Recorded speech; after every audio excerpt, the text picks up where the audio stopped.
The pipeline conversion workshop, okay? So I'm gonna go presenter view, and then let's dive right in.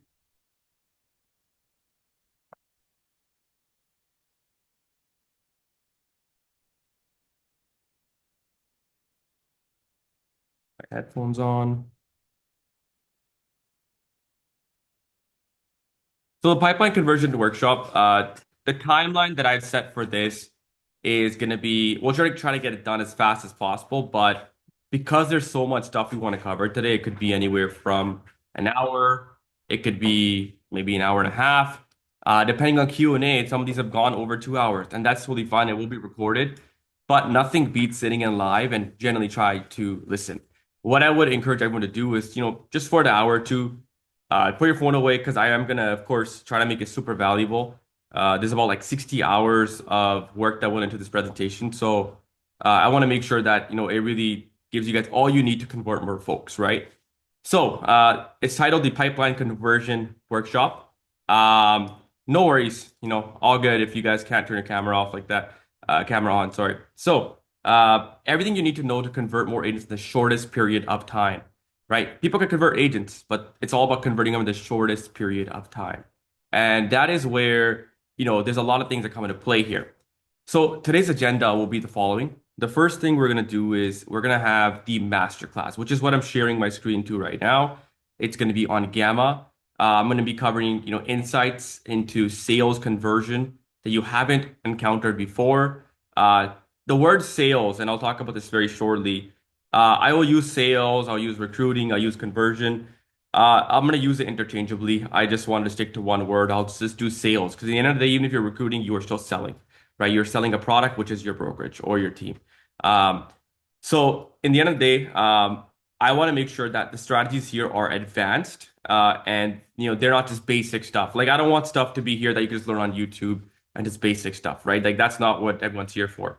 However, everything here is going to be tailored for all the experience levels. It's going to be from beginners. It's going to be to advanced people. There are people on this call that are doing hundreds of thousands of dollars a month in revenue. There are people that are probably doing less than 10K a month in revenue. Uh, there's a lot of people. There's people with organizations of agents with thousands of agents, right, on this call. There's people that have less than 5 or 4, and that's really fine, right? What I want to show you today is how to convert more agents in the shortest time period possible. And then the second part of this is going to be the actual script walkthrough. And that is the part where, it's going to be a high level walkthrough because, of course, I could sit here for 6 hours and go through entire script walkthrough and how to do it. But in the end of the day, right, like I want to make sure that it's useful for everyone. The recordings will be available, so you guys can all watch the recordings. And we're going to conclude with a dedicated Q&A at the end. So if you guys could reserve the questions till the end, that'd be great. But look, if you gotta put them in the chat, I can always get them to the end as well if you can't remember them all the way then. So the next slide. Look, the core of conversion. This is the thing I want to really preface this workshop with, right? Whatever you are doing, there are people on this call that there are people that are trying to recruit for their brokerage. There's some people that are trying to grow their rev share. There's some people that are on this call that are doing digital products. I mean, our community is very vast. There's a lot of people, right? But the thing is, the fundamental thing is, the principle is, we are exchanging an offer for taking an action. That is it. So, every single vehicle here has a lot of, benefits, right? A brokerage with network effects and, really getting everything locked down and growing the agent count and having a good EBITDA has a high enterprise value when done correctly. The rev share, there's a lot of compounding and income elements there. The digital product folks in here, right? Like it's fast upfront cash flow. In the end of the day, everyone here can all agree to the fact that we are all running ads to get agents on a Zoom call. From there, we are presenting an offer. Whatever that offer is, brokerage, whatever some people are, the rev share brokerages, some people are at, just selling a course. Some people are like coaching agents, right? Like some of you guys are on the call right now. In the end of the day, this is just for conversion, and you'll learn a lot here, right? A lot of stuff here is just going to be new and innovative. So the approach that I'm going to share today with you guys is, I've been in the industry for like 7, 8 years now. Across multiple different offers, B2C and B2B. We've sold over 3,000 people. And all the stuff that we've, come across today has been analyzing hundreds and hundreds of hours with AI, with sales data, client business models, and what's really working for people out there, right? And a lot of AI was used to really get the insights, right? And really what our goal, like I said, is how to convert agents rapidly and at peak efficiency. So I want to set the stage here, right?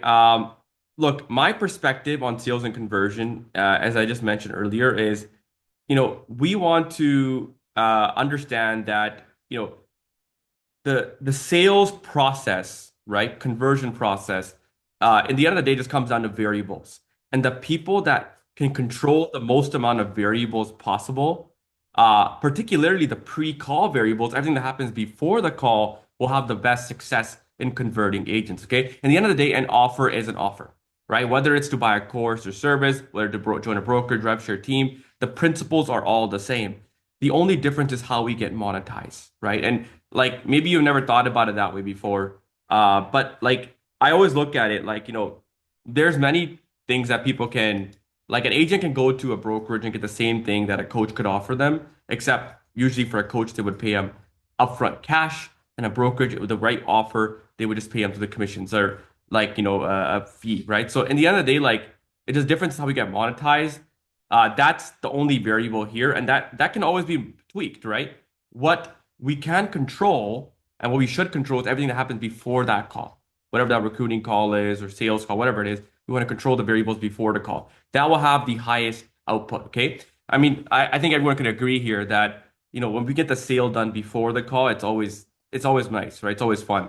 Look, I've selected a bunch of topics, 10 to 13. I had 10 initially, but like last night I was up to like 12 or one. I'm like, there's three more topics that I think I should talk about today.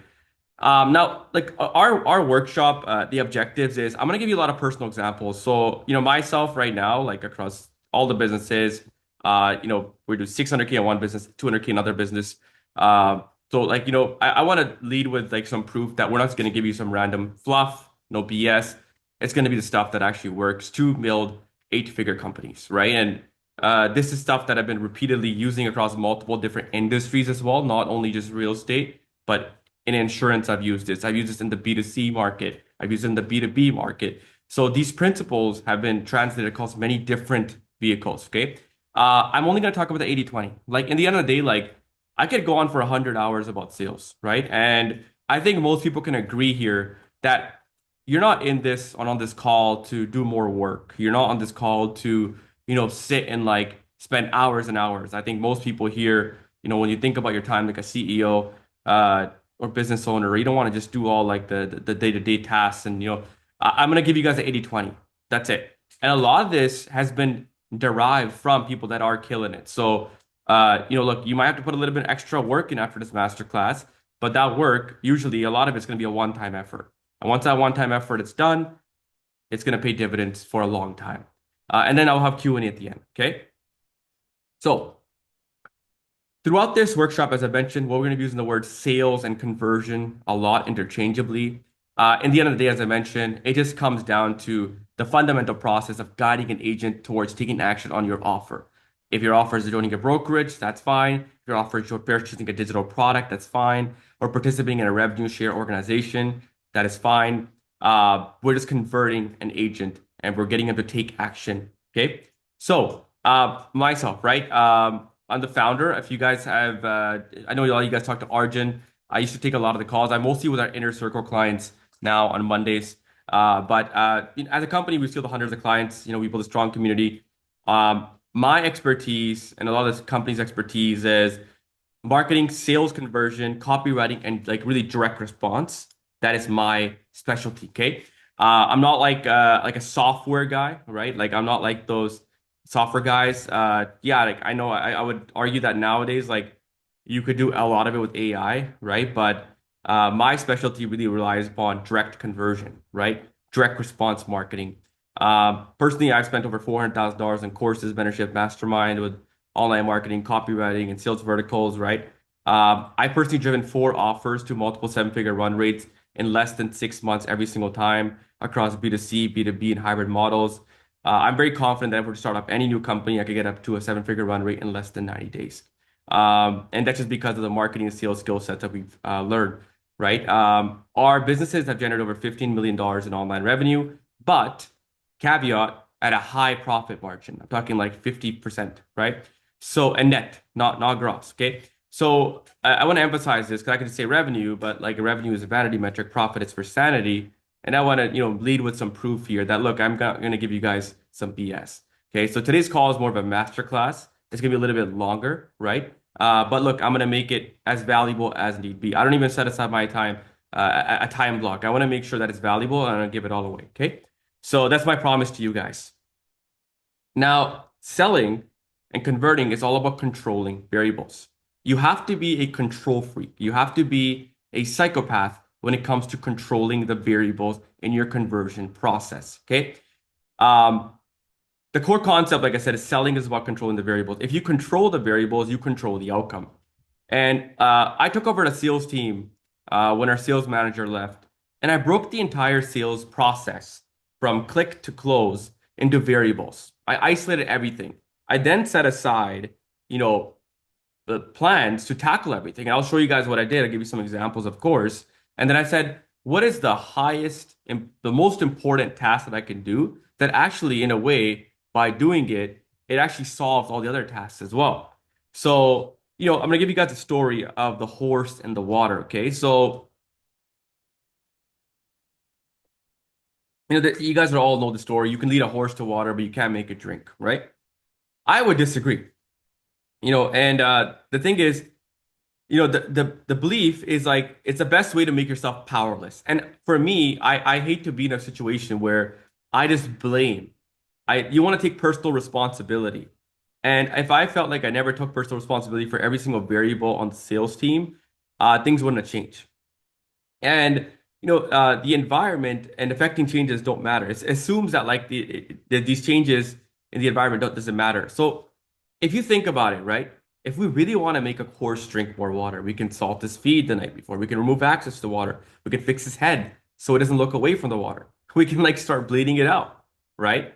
So with every change, right, the chance of the horse drinks gets closer to 100%. And this is what I mean. You can control the variables in your conversion process, right? And the horse drinks because and only because the situation makes drinking the most likely response. So selling, as if we look at it as controlling chaos, our goal in sales is if you want a desired behavior or outcome from a prospect, you must control as many conditions as possible. And the challenge is, conversion is an expertise in trying to control chaos because there are unlimited variables. And that is where you start to lose your mind, right? So I will break down the most important variables that I would say, because in the end of the day, like, if you're trying to scale any business, you could like the big mistake that I think a lot of people make is they try to be this perfectionist. In business, you're not in business to become a perfectionist. You're in business to, you're not in business to become an artist, right? You're in business to make money, right? So if it's good enough to scale, you do more. So the ultimate goal, yeah, exactly. You give it salt. So you can maximize the likelihood that a qualified lead buys. So sales, right, is additive in nature. So if we control one variable, it might add 5%, right? So we really want to control as many variables as possible, which put together create the desired outcome. And look, this will all come together. I'm going to show you guys like my stories and how I tweaked my show up rate, how I tweaked my offer rate, my close rate, all that kind of stuff, right? So I'll get to that part shortly. And it's about to like step up a lot, right? So when I looked at my sales team, right, and I took it over, I broke down the entire sales process, right? I had all our tracking sheets, right? And the key thing to understand here is that your tracking has to be accurate. You can't just have, like the worst thing is you're making decisions on bad data, right? So you gotta have good tracking, which a virtual assistant can help with a lot of that, right? But I broke down our entire sales process and controlled every variable impacting the conversion. Okay, conversion is like for you guys, it could be an agent onboarded or recruited. Some of you guys could be an agent sold into a coaching program or service. It doesn't matter, right? But I dove into the metrics and it allowed me to pinpoint areas for optimization, and it allowed me to drive significant improvements. So I looked at the number of calls that were booked. So I looked at my tracking sheet, right? And I saw, okay, well, I mean, I'm spending this much money on ads. I'm getting this much return back. Theoretically, if I just spend more on ads, like I might go from a 9-to-1 return to a 6-to-1 return, but I'm still making good money. So like I look at constraints, right? Because here's the thing, right? Like a lot of these constraints at scale, which some of you guys may have achieved or not, you can just hire to solve that constraint, right? Anyways, I looked at my number of calls that were booked. I looked at my show up rates and my close rates. I looked at my granular show up rates. I looked at like stuff like, okay, what's my show up rate per rep? Does like a certain gender of a rep have a higher show up rate? Does a certain time zone have a higher show up rate? Does a certain demographic, psychographic have a higher show up rate? Okay. I looked at the money that was collected per call. I looked at like which kind of reps had the highest cash collected per call. I looked at the money you collected per rep in general, right? Sorry, I looked at the revenue per call. I looked at the cash collected per call too, because some reps would sell deals, but then they would not collect as much, and then other reps would sell, and then they would collect a lot more cash. Then I looked at the revenue sold and the total revenue sold per call, right? Then I looked at the offers that were made. Like, why was it that like if two reps had 30 calls each, one would make like 25 offers, another one would make 14 offers, right? They're giving the same leads. So I looked at the percentages. So I looked at a lot of different variables, right? For you, it could be like, number of calls, what was the show up rate? How many agents were made an offer to join my brokerage, right? How many out of those agents actually accepted the offer? How many of those agents came to the second call or second in-person meeting in the office? What is my in-office conversion rate? Right? You want to track all these metrics so you can see where to change things. For example, right? Like if your show up rate's only 30%, you just change that to 60%. You don't go up by 30%, you double your business. So it's a big difference, right? So I looked at all my metrics when I took over the sales team. And I first saw my show up rate because the show up rate was the easiest thing to fix. Well, in retrospect, it wasn't that easy. But look, I've already solved it. I'll give you guys the framework today, so don't worry. But the show up rate, it's like 35, 40%, right? And I looked at everything. I'm like, I scratch my head every single day. I was like, how do I fix the show up rate? Like, what's wrong, right? So I realized that, if we want to have a good show up rate, right, we need to do everything before the call to make sure that people show up, right? So we had to get iPhone pre-demo processes, which I'll show you very shortly. Then I had to have automated calendar reminders, and those automated calendar reminders were actually have to be good. So what I did is, if you guys are familiar with the software called Go High Level, I got Go High Level to send the date, and I got it to send a time, and then in the text message said, "Hey, click on this link to add to your calendar," and that helped with the show up rate. See, if you go back, remember I said control as many variables as possible. You control as many variables as possible, even within a variable. Okay.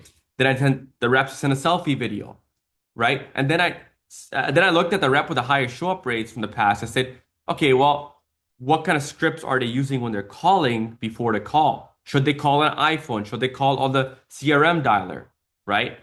By the way, iPhone always works better. Just a heads up, right? And then I looked at, like the reps that were doing this, right? Like, once we made all this stuff, we're like, guys, you guys have to do this. Then we're like, oh, you know what?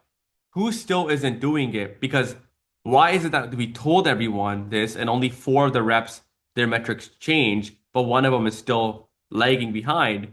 And then I realized that they weren't actually able to do all the work, like the selfie video, the text, and the confirmation. So then I literally took matters into my own hands and said, I'm going to hire someone in the office to confirm their demos for them with an iPhone. So I bought an iPhone, I hired an employee in the office to do that. And then our show up rate went from like 40%, 41 to like 70%. And at our level, that could be like six figures a month or more. And that alone, without even me changing the script, hearing any call reviews, added so much more revenue back in. And that's how you got to think about your metrics. And many times, if your show up rate's not broken, right, you don't have to fix it. But I would say a show up rate, aim for like 60% or more, okay? And there's another thing that I'll get into very shortly that I picked up because our show up rates this month were not the best in the beginning. And I'll get to that. It's going to get a little bit more and more advanced every single time. Okay. So we first fixed our show up rate. So if you're getting appointments with people right now, agents right now, if your show up rate's not the best, ask yourself, well, okay, like are they good enough to scale? Okay, let me just do more. Because in the end of the day, right, like sometimes like it could just be that because you're the only person taking calls right now, you have availability crisis. And what that ends up doing is like the agents have to book on your calendar. Like if you're only one person, you only have one 9 a.m. slot, one 10 a.m. slot, one 11 a.m. slot, one 12 p.m. slot. We have five. So like let's just say like an agent has to now book in at like 2 o'clock or 3 o'clock or 4 o'clock on your calendar because 9 o'clock's booked off, right? Because you're the only person on the calendar. Now, an agent might have a showing at that time and they might reschedule. So the lesson that I learned from this, and I'll talk about it very shortly, is the more reps on the calendar, the more availability, the better for show up rate. Okay. So then I solved offer rate. So I looked at all of our calls and I said, okay, well, I have five people on my sales team right now. And you can put this in your own lens and say, well, I have three recruiters right now. And you can look at all their metrics as well. And if you're not tracking them, start to track them. Um, but I looked at, the offer rate. So offer rate is like basically like when you present an offer, like a price, or you present, hey, like Joe, my brokerage, you present the offer, right? So you know, uh, what I gained from this insight was the reps that were presenting the offers on the call, right? Uh, Whoever had a good pre-demo process, which I'll get to very shortly, they had the highest offer rates on the call, right? And it's not just about booking calls, it's about actually having quality calls that show up and are pre-framed, they're interested in you, and the decision makers are present, and they're actually interested in having an offer, and they're engaging. So what I realized is, the reps that were having the most amount of offers made, the reason why they were succeeding is because they actually had a good pre-call process. And the reps, like, look, I of course tell my team, like, hey, do the pre-demo process, but sometimes you're not able to, which of course, it can happen on some days. So I literally said, okay, I'm going to pay a person in office to come in and text off an iPhone and confirm all the appointments, right? So that was the offer rate. And then, so we solved the offer rate. And these two things alone uh, have added in probably 200 grand a month in revenue. It's a lot of money. Okay. Then we solve close rate. So look, most people, when they look at close rate, they're like, oh yeah, it's a script. It's not the script. In fact, the sales made before the call. Okay. The sales call is a 1 yard line. Okay. So to unlock consistent conversion, we had to develop a system to distill the essence of the top sales representatives into a repeatable framework. So what I did is I looked at all the top closers. I said, what are they saying on their calls? So I heard like 30 calls myself, and then I put all of them into AI, right? You can use Manus, you can use Claude. I like Claude, right? It's a good one. And then I use AI to see, okay, how long does each call take on average for them? All right, from there, we also realized that uh, how many words on average did the top closer say? Okay, what's the exact talk track over 30 calls that they use when they close a call? Then I rewrote my script based off the top performers. That already boosted the sales team performance, and that helped a lot. Okay, so and I did this a while ago, but like this is the main thing here was making a predictable, repeatable process. Like if you have recruiters on your team, or even like you have a sales team, you have people on your team, having a repeatable process is way more important than just being you the only one that can close, right? Right. So um, I realized that close rate was actually not that easy to solve because there's so many things that come into close rate. Like there's a pre-demo process, and the pre-demo process consists of trust assets, content, and that has to be good too. And then it comes down to actually doing the pre-demo process, right? And then it comes down to the actual on-call variable, which they have to sound good on the call. And that can easily be done with AI, right? So take things one step at a time. Like I did not do this all in one day, keep in mind, right? This was like a multi-month project. Um, but I looked at my close rates, right? I looked at all my variables, okay? So, you know, like I of course refined my sales script based off the top reps, right? Um, Not only did I write it from the top reps, I also then got AI to write it in a third grade reading language because that is what most people read at. So you want to also do that. You don't want your process to be too complicated. The more simple, the better, right? They always say keep it simple, stupid, right? And you want to make sure that that is the same thing for your sales and recruiting scripts as well. Keep it simple, right? So what I looked at is all the variables that lead to a close.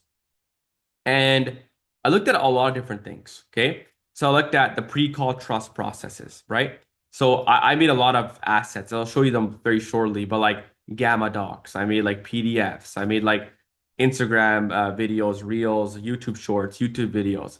And then it automated the workflow. So when someone books in, they get a lot of emails educating them on our company.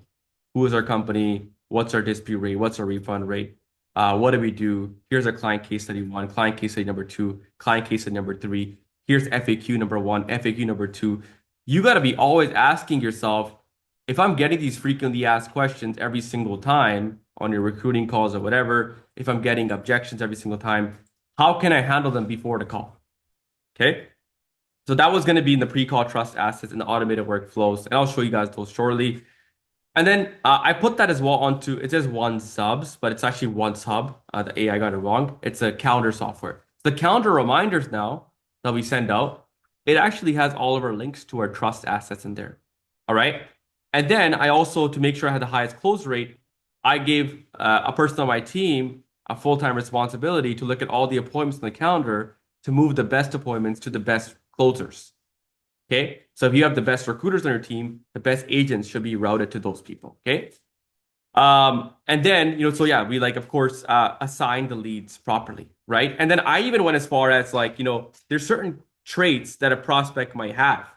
For example, we had gone as far as like, we have closers on our team. Some are females, some are on the East Coast, some are males, some are on the West Coast, some are central, some are in certain states, some are, have been a broker or agent at a certain company. So I'm trying to like control so many variables where it's like, can I route a female prospect to a female? Can I route a male prospect to a male? Like, can I route a certain demographic to a certain demographic? Like, this is how you control the variables to get the highest close rate. So you want to always be thinking, and this is called the sales coordination process. Okay. So being a control freak, although it sometimes want to make you feel like you want to rip your hair out, will always serve you when it comes to sales. Because if you go back to the beginning, controlling as many variables as possible is what sales is about, right? So I fine tune a lot of different things in our sales process, and I'll give you guys stories as well. And you know, I looked at as well, like, okay, well, now everything's going well, but why is one closer doing so much better than the other closers, and why are they collecting more cash? Well, they used financing, they used funding, right?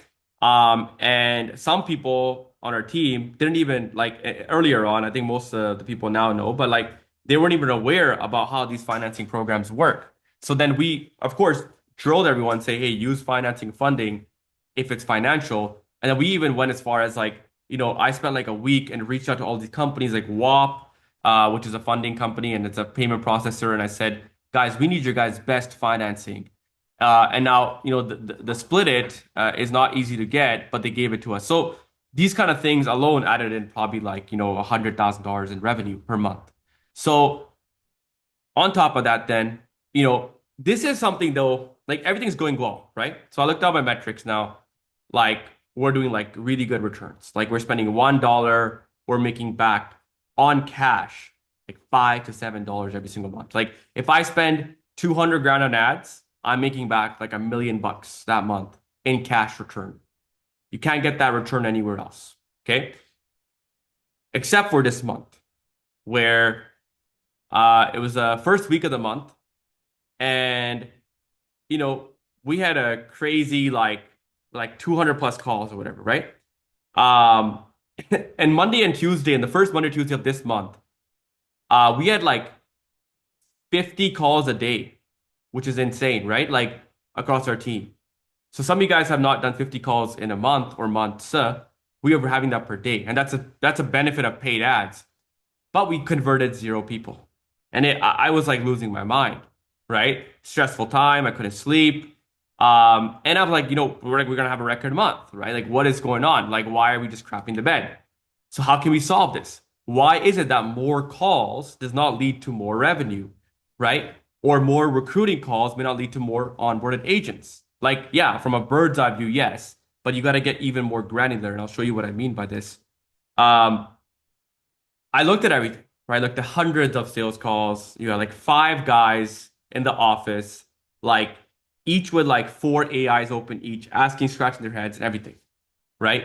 And we got a lot of good common ground from there. We picked up a lot of different things. And the answer was really right in front of us, right? Um, we had like a lot of reps that week that took a lot of vacations, right? And like what we realized is like, yeah, we had slots on the calendar, but the thing is, like a lot of our reps were gone that week. So now we're only left with 2 reps that could really take calls full time. So now we had limited availability. And remember, I mentioned in the earlier parts of this presentation that like some of you guys might only have one 9 a.m. slot and one 10 a.m. slot and one 11 a.m. slot. But we were left to 2. We used to have 5 the week prior. So what we did that actually backfired is said, okay, well, we don't have any reps to put on the calendar right now because we're spending so much money. We're spending like thousands of dollars a day on ads. It's like 6 grand or 7 grand a day. What should we do? Right? We're like, okay, well, let's mark our calendar appointments as free. So the 2 people can book in per hour, right? That really backfired because what ends up happening is, sure, we were able to compensate and get more appointments, but then all those appointments were having to be booked at times that they did not like, and then people rescheduled, they no-showed, they didn't confirm. That blew up. So what we realized is, from this, we must always have like every single day a call to see how many reps from the calendar this week. Is there anyone on vacation? And we also made sure that the reps have to tell us before that they're going to take a day off. Okay. Always ensure extra people are on your calendar, especially if you're spending a lot of money on ads. So that way you don't have to show up rate crises, right? And then, like it's the same thing because these two are pretty much hand in hand. Like the more reps you have, the more slots per hour you'll have. This will boost your show up rates. It'll have a lot of different things. Okay. So that was also another issue that, when it came to like as you're scaling, things will break. So you got to quickly go and fix it. We fixed this within a week. I'm super proud of our team to fix that because it wasn't like an easy problem to solve because we had to figure out, all this different thing. The second thing that we picked up as well, and something that is a nugget for you guys, is like nowadays we are in a sort of a trust recession.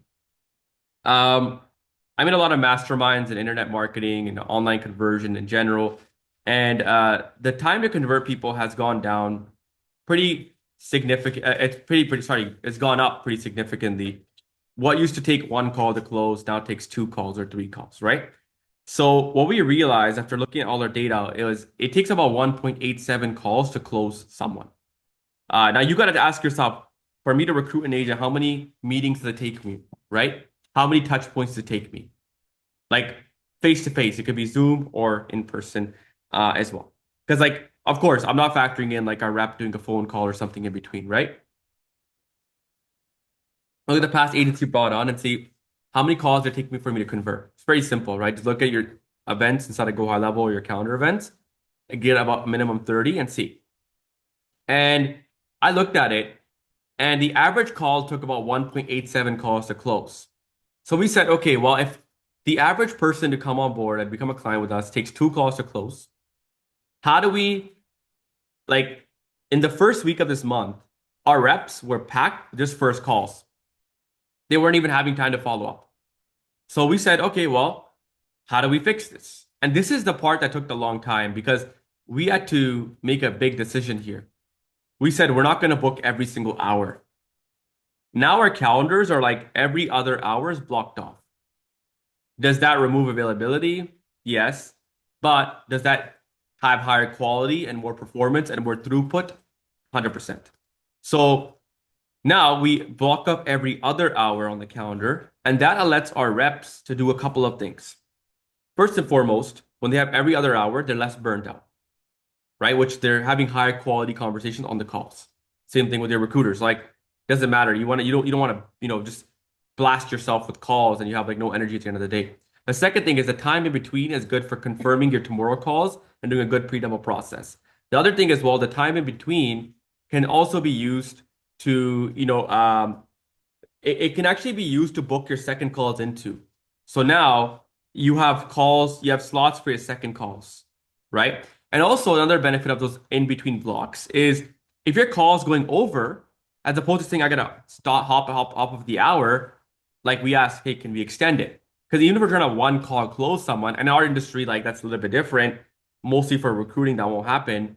We're now have to bleed into the hour, and that helped us a lot. So this new scheduling model for us, like time for confirmations in between booking, explicit prioritization. I want to talk about this. What does this mean? If you have a full calendar, right?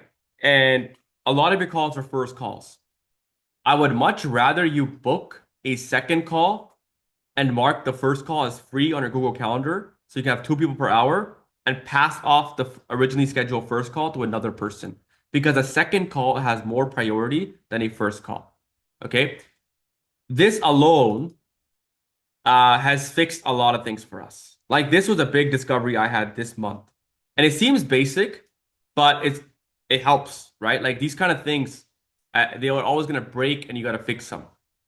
So, when we're looking at our calendar, right? And keep in mind, look, guys, you guys are watching this right now. I haven't even talked about scripting or what to say on the calls yet because there's so many variables. Like what to say on the call is one variable. And you want to talk about leverage, right? And I'm talking about leverage and like it's almost like I'm talking about the operation side of sales as opposed to the on-call because the on-call is not that important. Okay.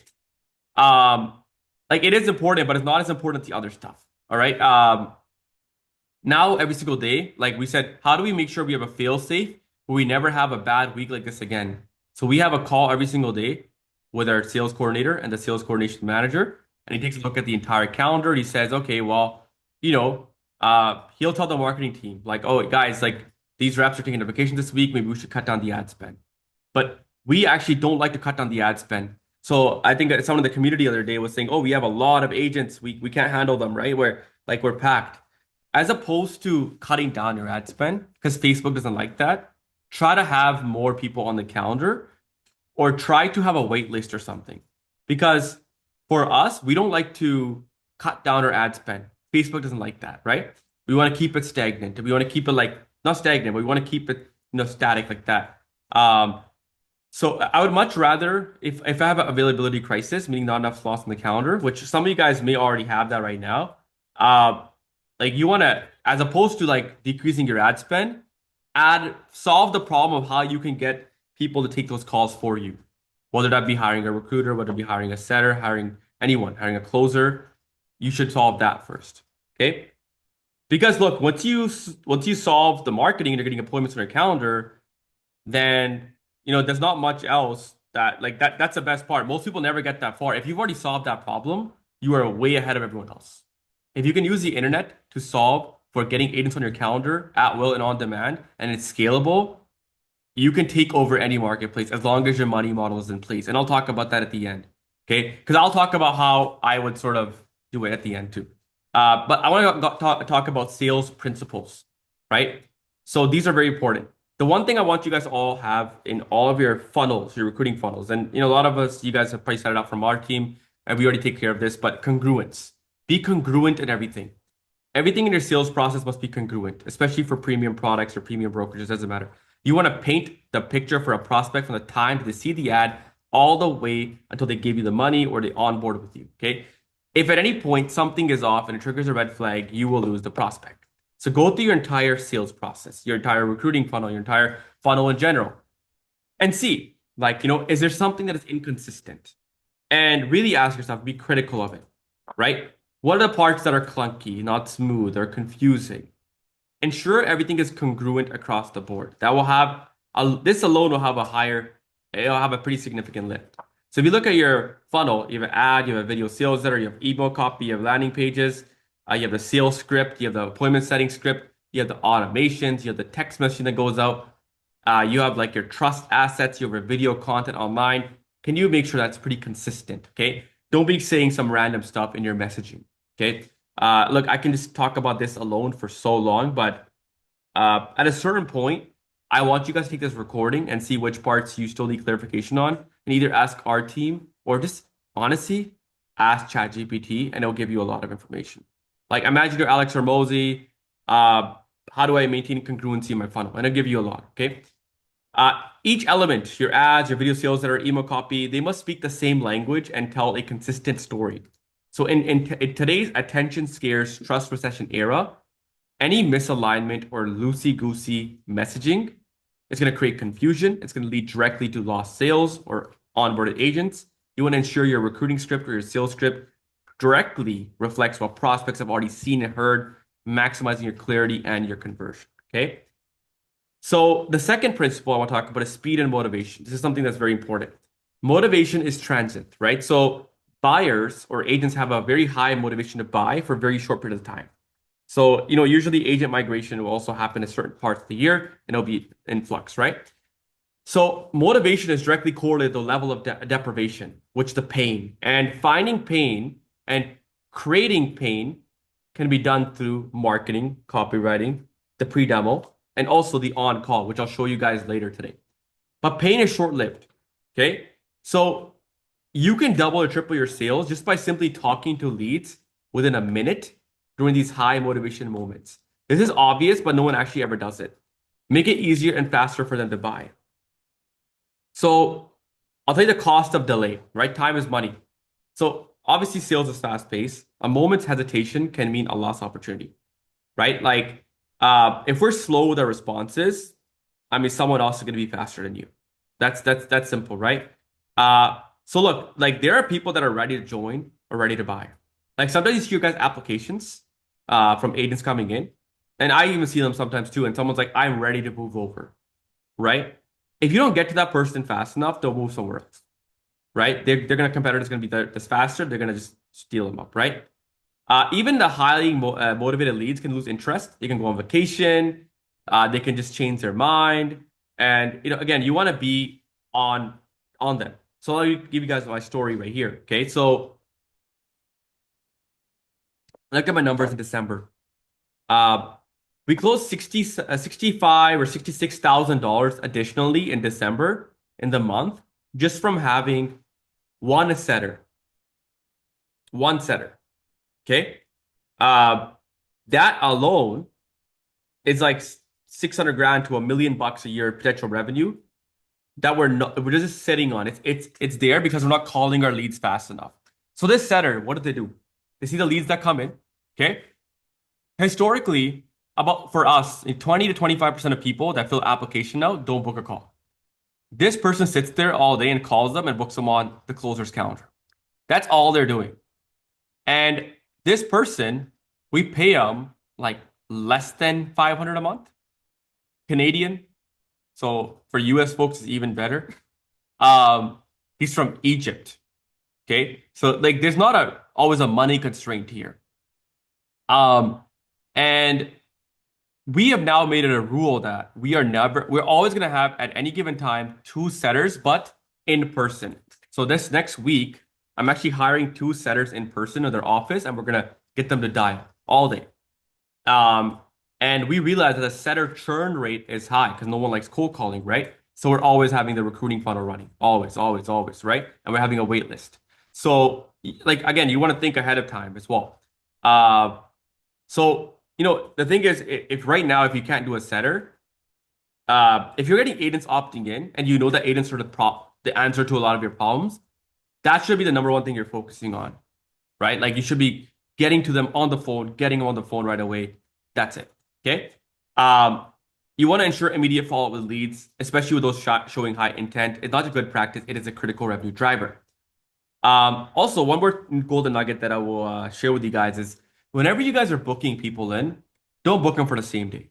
Book them for at the bare minimum 24 hours out, because that gives people enough time to research you and get a decision making, like at least like the process started up before they hop on your call, right? So I was like on our calendars right now, we only let people book minimum 24 hours out. And that way the sales rep has the time to go in to the pre-demo process and you get warmed up and educated before the call. Because as I mentioned, a lot of it is happening before the call. That's where the sale is done. Okay. So the next principle is concision and clarity. Clarity separates exceptional copy from mediocre copy. You want to speak to prospects in a third grade language. This is not because they're unintelligent, but because they are confused and distracted. The goal is to make it easy for them to consume and process the message without mental effort. So, if in doubt, dumb this down to a third grade reading level. Ask ChatGPT to do it, ask Claude to do it, get your script in there, and get it in a third grade reading level. This alone can lead to 10 to 50% improvements overnight. I looked at our top closers, and the ones that do the best have the most clear and concise speaking. Like, it's very easy to understand them. When you start speaking too fast, it's hard to understand, and it also gives a sign that you're nervous. So speak slow, speak very clear, concise, very direct, right? And use your hands as well. This helps a lot. Like I'm doing the same thing because I'm so used to it on this masterclass right now, but it's something that I've seen as well. When I present, right? Sometimes I just have ideas come in and I want to share them with you guys. Just because I don't miss them. But another thing as well that I've seen that a lot of our closers do is the ones that close the best, they're always usually of course they look the part, they have a very good setup, but they use their hands a lot with their talk. They're sitting back with confidence, shoulders back. They're not like this on the call, and they're calm and they're speaking slow, but they're speaking direct and they speak confident and they speak from their stomach, so it's out there. So the same principles as you're selling in person apply on Zoom as well. Anyways, I just thought I'd share that with you because it's something I talked to my sales team yesterday about, and I want to share with you guys as well so you can use it on your recruiting or sales calls. Another thing that is very, very important is, to exemplify the power of concision, we undertook a sort of a significant internal initiative. We took out all of our prospect-facing content, right? So, really the goal was to make sure that every single message we put out there is digestible and is a third grade reading level. So we looked at our ads, we looked at our video sales letters, we looked at our YouTube video scripts, we looked at our sales letters, we looked at our Gamma docs, right? We looked at our appointment setter scripts, our sales scripts, our email copy, our text messaging automations. I just sit down one day on my Google Docs and said, okay, what are all the things that our prospects are seeing before the call? And you can ask yourself the same question. What are all the things that agents are seeing before the call? Can it be simplified through a third grade reading level? Because a confused buyer will never buy. So we ran them through Claude, which is, in my opinion, if you guys start using Claude, you'll be amazed, which is better than ChatGPT. And it completely transformed our entire company's messaging. People stopped coming to the call and start thinking, what do you guys do? Right? And that helped a lot because there's not significant cognitive load on prospects. We still have a little bit of that, but before, maybe a year ago, there was so much of that, and we just simplified it. So that is one thing that you guys can do as well to close more. So you guys can notice again, as I said earlier, I haven't even talked about what to say on the call. Everything actually happens before the call. Okay. Now people say, there's emotional buyers and logical buyers. That's incorrect. I believe that there's high information buyers and low information buyers. And the buyers exist on a continuum between high information and low information. And the majority of people right now require more information to make a decision. So you can shift the entire curve towards low information buyers by just creating clear messaging that educates the marketplace. So that's why the video sales letter work, because it's education is behind it. So the marketplace, 3% of people, and Dan Kennedy said this, some of you guys might be familiar with Dan Kennedy, they're ready to buy and believe. 97% of people are not ready to buy. Okay. So the businesses right now, the brokerages or people that are running ads right now, or some of you guys are agent attractors, if you're just making offers all day, right? You're only going for 3% of the market. The larger slice is captured over time. Okay. And you can see the people that have some of the biggest business in the real estate they usually have a big personal brand as well, backing it. Especially the ones that are starting up and growing really fast. A lot of them have a big personal brand, right? And obviously, if you're running ads, it's easy to build a personal brand because people are always seeing you, especially if you're running it from your personal brand and your name. But you want to make sure that you're catering to the 97%, right? And I'll show you guys how we do that as well for 97%. But marketing, it moves the agent along the information continuum. Sales and the recruiting call in this case, or the sales call for some of you guys, It's going to bridge that gap. And then the purchase is the final decision. So the objective of marketing is to move a buyer along until they have just enough information to make a purchasing decision. The sales is the bridge, which it gets people over the 1 yard line. But you don't have to rely upon this, right? Like think about Tesla. Like you can buy $100,000 Tesla with a checkout page because there's so much information online now, right? There's like blogs, there's YouTube videos, there's short form content. There's so much things. You can find out everything you need about Tesla. There's probably like 1,000 videos on Tesla reviews. My honest opinion on Tesla. There's like 1,000 articles on Tesla reviews, right? You can ask ChatGPT, it'll give you everything you need to know about Tesla. So what you can do, and some tactical advice for you is, if your ads are not really working that well, it's because the mechanism that you are doing to get people in is a little bit too short. So you want to not only make it longer and extend the runway, but you also want to have more runways in general. And I'll explain to you guys what I mean by this, right? But the rationale behind this is the bigger the runway, the larger the plane that can take off. So like you always want to make sure you have your social media content, right? And the social media content can be video form, it could be written form, it could be PDF form, it could be visual. You want to have all the different types of mediums, and I'll show you guys what I mean to really give you a prime example here. But what we are doing at the moment to build trust and clarity is, obviously we have a lot of content that we're pumping out on YouTube, right? And I'll show you guys all of our social media profiles, right? And on top of that as well, we're taking all of our sales calls every single month from Fathom, right? And then we're putting into Claude or AI, seeing why are people buying and feeding that back into our content and social media marketing and messaging. And then also our ads too. And then also our website, we're redoing our entire website. And these efforts are helping a lot of people go over that 1 yard line. Okay. And in the future, we're going to do stuff like webinars, right? And the webinars, it's good. You can do a webinar once. It only really works if you have a bigger pipeline. Like we have thousands of people that are spoken to us in the past. Some of you guys don't have that yet, but when you're running ads, you guys eventually will. You can do a webinar, and you can send it to your email list. You can send a Zoom link. Hey, I'm hosting a live webinar, and that can help people that don't close in the past. It can even help people that haven't even booked a call yet. It can help people that have booked a call, but they're waiting for their call. And it's just a way to provide a lot of value, right? So it's a good pipeline cleanup tool. Like, think about it this way. Some people out there, some buyers or some agents, for them, they will buy or they will join your brokerage or team with a live presentation. Some will do it in person. Some will just do it by reading a PDF. They don't want to watch a video. Some will have to hop on a call. Most of them will have to hop on a call. But some will, go ahead and, only watch a video. So what we are doing is we are across all of our social media profiles, we are consistently posting a lot of content. So like you can see all these thumbnails. By the way, these thumbnails are made with AI, like Manus, Manus. You don't have to pay any more editors anymore. These thumbnails are probably better than any editor that I paid, right? And I made them within like 5 minutes each, right? Less than 5 minutes each. So we are always doing interviews. We're posting a lot of videos, and YouTube is there.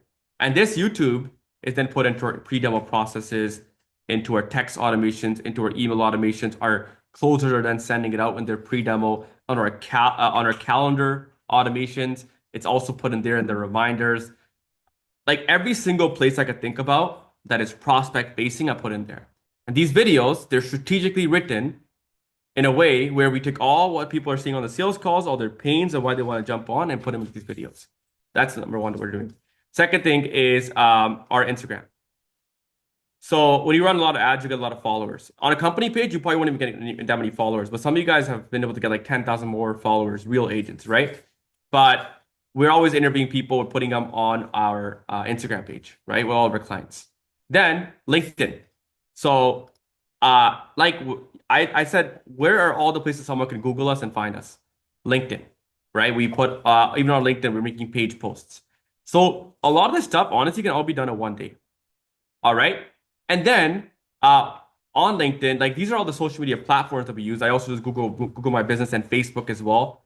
You guys will get the point of that. That's the same thing as these places, right? But I have stuff like these PDFs. This is what I'll talk about, trust assets. If you guys want to make your own trust assets like this, honestly, you don't have to make it yourself. Take this, okay? Take the link. Um, you can ask Arjun for the links after. Put into Manus. Like Manus, study this. Make it for my brokerage. Make it for my team. And then Manus will be like, okay, tell me about your team. Send me this. It'll make it for you. You'll be surprised. And you can put it back into Gamma and it'll make it. So this here, I'll put it, spelling is Claude. So, like for example, like this is like a lead magnet or a trust asset, and like it's a sales letter. If you guys are familiar with sales letters, you have a lot of pictures here, and like it's written in a way where there's a lot of proof. It educates people, and like what's happening right now. And then here as well, like the opportunity cost, and this is like a trust asset, so people can read through this. And it honestly looks way better when like you're a presenter view. But I just want to show it to you guys. We're giving proof about our company. Like your guys' brokerage, if you guys have these trust assets, should be like we've been in the industry for this long. We have this much. This is what our average agent produces. This is the average agent churn rate. Our average agent stays with us for this long. Like all the stats, put them there and send that before the call. Okay. This is the stuff that's really going to help you convert more people. Then we talk about our offer. When you join us, you're going to get this, you're going to get this, you're going to get that, you're going to get all this stuff. Here are people that are having success with us. Okay. Don't just take my word for it. These are real people saying they're getting results, right? And then at the end, here's the uncomfortable truth. Like you have two choices. You can do it on your own, or you can work with us. Here's what it's costing you to do it on your own. So you got to do this kind of stuff for your own brokerage and your own organization. If you're selling a digital product, agent tractor, it doesn't matter. This is the same thing you want to apply because in the end of the day, you're still selling and you're still making offer to agents, right? Same thing here. We made this is the newer one that we made. Okay. Like these are very like we show everything. Like so we looked at all of our calls, right? Like we said, okay, what are the most frequently asked questions that people are having? Oh, what do your ads look like? We put our ads. We put the exact video ads in the like Gamma's so cool where like it's like a video that plays. It's like not like a PowerPoint. It's super cool. And then we saw like, oh yeah, here's all the ads, like how much we're spending, right? Then we filter, like here's how we get people. Then we get applications coming in. And the agents that are filling in applications, what do they look like? They got to fill out all these questions. And then these are the real applications that are coming in for some of our brokerages. So like you can do the same thing for your brokerage with your offer, right? So then we're showing case studies proof. Here's what happens when you join. Here are all the case studies. Here are the like all the screenshots. Like when someone reads this, and I've seen this myself, they're in. Like I've seen it, right? So this is something that you guys can all do for your guys' organizations. Okay. I can send you guys those links after. Um, good question. Personally, I would just use yourself as a case study. That's the best. And that's what I did in all my offers in the beginning. Gamma is like a software you can use that's like PowerPoint, Canva on steroids. But the best part is it's AI. So like, I'll tell you guys a little nugget that this presentation I made today, I have this thing called Whisper Flow, right? So Whisper Flow, I just speak into my computer, it types for me. I use Whisper Flow and I spoke this entire presentation into Gamma and it made each and every single slide deck for me. I'll show it to you guys at the end, maybe. It's pretty cool. I'll show you guys at the end. But I want to get through this first. So, like I said, we're doing all this stuff online, right? And you guys should all be doing that. I know like right now it's a lot of stuff I'm throwing on you guys. So look, I'm gonna share the recording with you guys. You guys get the slide deck. And at the end as well, I started giving you guys like the 5 or 6 big takeaways. So don't worry about it. But like I showed you guys, my personal LinkedIn, I've done it. Because people will search up who's the founder of this company. The Facebook page, the Google My Business, the YouTube channel, the LinkedIn page, the Instagram. I'm not trying to get any chink in the armor. This is what you should be doing when it comes to your organization. Ask yourself. A lot of this can be done on 1 or 2 days of the week. That's it. Not that difficult. All right. Now, what are trust assets? I just shared with you guys the trust assets there. But any call where you make an offer, recruiting call, sales call, it's not just on the sales call where people are going to buy, right? It's going to happen before the call. So you got to control the variables before the call. That's all the variables I just shared with you guys. And these assets honestly probably took me like, or sorry, Jazz made them, my business partner. Took him like 3 to 4 days each to make them. But he made them once. And that's going to pay dividends for years on end. Okay. So it's a sales letter type. And honestly, all you guys got to do, take the link, put it into Manus, and be like, make one for my brokerage. And Manus will ask you a questionnaire, give all the information about your brokerage or your team or your organization or your coaching organization, and it will make it for you. Okay. This is crucial because when you can send out something like this before a recruiting call or before a sales call, it's going to change a lot of different things for you, right? Because no one is doing this, right? And no one's making them gamma. Like most people have boring presentations they send out. We're not going to be boring. We're going to make sure it's actually useful. So that's trust assets. Those are two core trust assets. These are posted and sent out manually. They're posted in all of our email drips, on our text drips. They're also in our calendar reminders from OneSub. In fact, if you guys want proof, if you guys are a new customer or you guys signed up with us, look at your OneSub and scroll down and you'll see all the links there. Okay.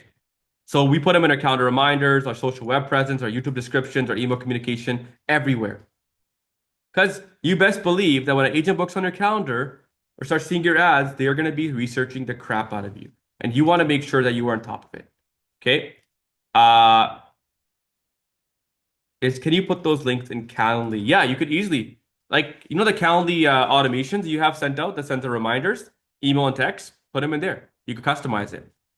I'll give a brief little segment here on salespeople, training, and culture. Now look, I'm not like a sales guru. That's not my skill set. But I spent a lot of time learning it. Okay. What I've learned, I'm going to share with you guys. Salespeople are trained. I disagree with like people are born salespeople. In fact, the people that are in our sales team that have come in have never like, I mean, some of them I may not know their background completely, but like one or two of our top closers have actually been just been clients from agent traction community. They've never been closers. Like Jonathan, he was a client for the longest time. Joel Johnson, closing, right? So I disagree that people are born salespeople. If a skill can be learned, it is trainable, period. It just comes down to how good your training process is, which I'll share with you guys how we train our sales team. It is a leader's responsibility to build a sales team. If you're talking about a recruiting team in this case, that doesn't matter. It is your job. And the culture should be there. A lazy sales team that's unwilling to work weekends or slow to contact leads, doesn't do a pre-demo process, it is a leader's fault. And you want to take personal responsibility for everything, right? There's far too much training out there and sales out there to learn from. With AI, it just makes it way easier. So right, even this week, or earlier this month, I had to take off my top closer from the calendar because he wasn't performing, even though he's closed millions of dollars for us. So you want to make sure you maintain that. I used to play college soccer, and one of the things that we always disagree with our coach was like he would have the favorites, and there would be people that are playing bad, but he would still keep them on. And sometimes the people would cost us games. Whereas there's new people that were working harder, that were playing better, but they would not be given the chance. So it has to be the environment must be meritocracy. So if you are giving some sort of incentive for your agents or whatever it is, it has to be meritocracy. If they're not working, the leads are not doing they're not doing the work, you revoke that privilege. Okay. Follow up versus nurture. Sorry, I'm gonna go back one more. When it comes to training salespeople, right? Like, as opposed to training people or even recruiters, it doesn't matter. Like, you must have a school community. I made a school community for my entire team because I'm like, if I do this one-on-one, I'm gonna go lose my mind. So this is why you must always have like your everything you need, right? Any FAQ I upload into school right away. So now a new closer could come in and learn from there and be ready to go. Okay, so the follow-up versus nurture. So look, follow-up is the first 7 days after opt-in. It's going to maximize the likelihood that they buy immediately. So on follow-up, when you have a call with someone, right, you can add them into a smart view into your CRM, and after 7 to 10 days, you can hit them up and send them some good content. Nurture, they can automatically add into a nurture campaign. And what we do for nurture is we retarget them with email blasts. We run retargeting ads. We do text blasts. Setters are always working those leads. And we're always hiring salespeople as well that are always working those leads as well. Listening and granularity. So you want to listen with open ears, okay? Uh, Look, sometimes like on these kind of workshops, it may be the seventh time you're hearing something, but it might be the first time you're going to implement it. Like there's strategic decisions to prevent mistakes. Like for some of you, like I had to maybe like me telling you that I made 60 to $100,000 extra in 1 month just by hiring one appointment setter might be the reason why you gotta go and go hire more appointment setters today, right? So and another thing is a lot of this stuff here, I try to make it universal across all of our clients, right? Beyond a certain point, you must take this and use your brain and like use our team, use AI, whatever it is, and apply it towards your business model. Okay. So just something I want you guys to understand because the stuff I'm going to talk about next, it must be changed for each of your guys' business models. Okay. The three reasons you're not converting or closing. Speed. You're not talking to leads while they're curious. Clarity. You're not giving them a clear enough reason to buy or onboard with you. And there's friction. You're making it way too hard for them to buy or join once they decide that they want to. The fix is to maximize sales, which is talk to them right when they're curious, give them a clear reason to buy, and make it easy for them to do so. Let me take this one step further. We can go on and on for hours, but speed is honestly more availability on your calendar so people can book in at slots that they like and that they prefer. In other words, more closers on the calendar, especially if we're having a lot of appointments coming in. And make sure you make an offer on that call, the first call. Combine that with setters. Hit up all your leads as fast as they come in. You have text automations already built in from our team, email automations, email blasts. Speed will be taken care of for the most part. Setters is a big thing here. Clarity. Make sure your offer is very clear. This is where I think a lot of, I've seen I've heard some recruiting calls. The brokers that recruit the most amount of agents, or the people that recruit the most amount of agents, their recruiting call is very, very streamlined and systemized. So take it this way. Like when you become a client for Agent Attraction IO, it's very like streamlined, like slide deck 1, slide deck 2. Like I'll show you guys what I mean very shortly. Okay. You want to make sure your recruiting process is like streamlined like that, right? Because you're presenting an offer. Make your offer very clear. And I have a training on that for everyone because some of you guys might be leaving early or whatever it is. Like if you go to BAP, Attraction Mastery, I know it's a lot of it's a one-time effort. It'll show you guys as well how to create a broker's thesis deck. And I have a presentation deck. I have everything to make it clear based off my own team and based on what other clients are doing that's working for them. Same thing for the AOD people. There is a sales mastery module, and you guys can see in there, like I give you guys a slide deck as well. Anyways, getting back in the presentation. That's for clarity, right? If you're having a lot of people saying this doesn't make sense, right? First and foremost, watch our training. And if that's still happening, take 30 calls, first and foremost, for a statistically significant sample size. And from there, they can just make things simpler by asking AI, which I do recommend using Claude. Friction. If you're getting a lot of financial objections, for the most part, payment plans, funding, financing, all that kind of stuff, getting creative will help. The logistical stuff, offer concessions. Someone's got to go on a vacation, offer them extra month, right? Extra weeks. Sometimes you might be filtering too hard. Like at the end of the day, sometimes quantity becomes quality. So you always want to ask yourself the question same time, right? Confirming sales is the bottleneck. So for a lot of you to understand, ask yourself, is sales actually the bottleneck? Okay. Can you handle more customers? That's the first question to ask. Can you afford to get more? So if you can handle and afford more customers, go do more. That's it. Because as I mentioned, like in the end of the day, we're in business to make money. Now, that doesn't mean you're not going to solve your constraints. But whenever you think of any business, do more, better, new. If you can't afford more, sales might be the constraint or lead costs are too high. Most of the time, if your lead costs are too high, you can always expand your market, change your model, charge an onboarding fee, whatever it is, to offset the cost of acquisition. There's so many different things you can do to offset the cost of acquisition. I mean, for most of you, if you look at all your metrics on your sales or your conversion or your pipeline for converting agents, doing more, then getting better, and then last, doing new is always the right way to go. Because most of the time, things aren't even broken. You just got to do more. And that alone will already get you a good return. For example, like someone might be getting a 20 to 1 return. If they just spend more money, they might get to a 15 to 1 return, but they're still making a lot more money. And a 15 to 1 return could actually theoretically make you, not theoretically, it likely will, make you more net cash in a month because you're raising your revenue. Anyways, don't fix what's not broken, right? Like last month, we fixed all of our text confirmations and our show up rate was already good, but we changed it and the show up rate dropped. So just don't mess around with things that are not broken, especially with these online type of business models or any online funnels. Even though you might be a brokerage in person, if you're using an online funnel to attract, you have to make sure you use the same rules.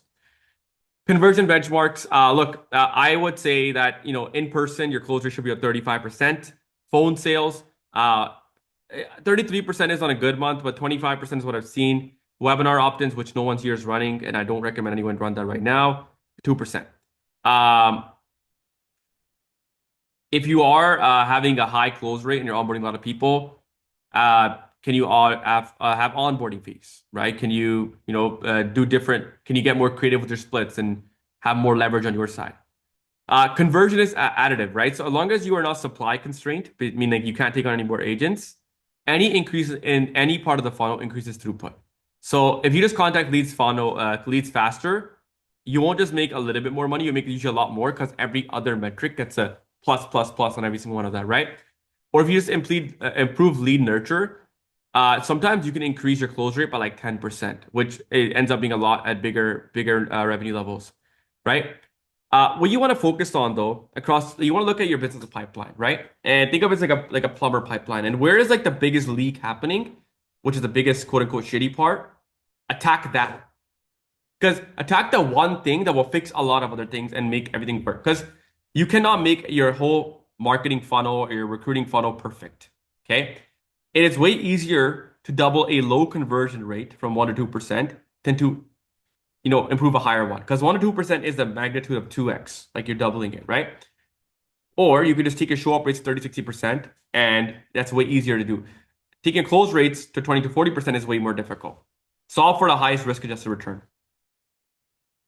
An observation that I've seen as well with a lot of our clients, you know, most of the clients that do the best always have a setter.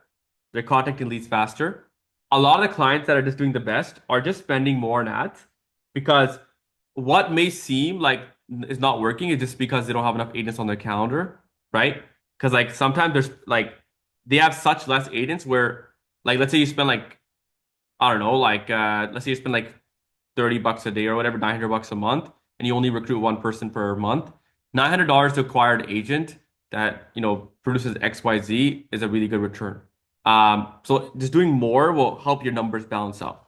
And you also, of course, optimize your booking. So you always have the qualified appointments going to the right people and all that. Once these areas are maximized and your calendar is full, then the bottleneck shifts. So a lot of you should just first and foremost focus on filling your calendars, let alone solving the bottlenecks. Because if you're only taking 2 calls per day or like 3 calls per day, the show up rate varies a lot then because you're like there's such less numbers to work with, right? So I'll tell you another thing, right? So Alex Hormozi, local gyms would struggle because they knew how to they could run ads to get customers, but they were doing this stuff like free trials and all that kind of stuff, right? Alex Hormozi built Gym Launch, which did like hundreds of millions of dollars. It still does. And he said to the average gym owner, like, why don't you start to charge an upfront fitness package? And now what that allowed him to do was he could now make more money per lead upfront than all the other gyms in the market. So then he just outspent all the competition. And if you look at what Dan Kennedy says, the only way to win in business is to spend more to acquire a customer than everyone else, right? Think about it. Like if you could spend more to acquire a customer than Joe down the street, you will win. So the reason why like we can take our companies, like whenever I launch an offer to 3, 4, 500, 600 grand a month in revenue within 90 days was just because we charge upfront. Business is all pretty much similar. Like most businesses here are service businesses, right? And most of you guys can really benefit from being open-minded. Like marketing is easy, getting leads is easy, filling your calendar with agents is easy. Like that's not hard. It's the money model that holds people back. So if you're getting agents in your calendar but you're not making money fast enough, ask yourself, what can I do to change that? Because if that's your constraint, then you want to solve that.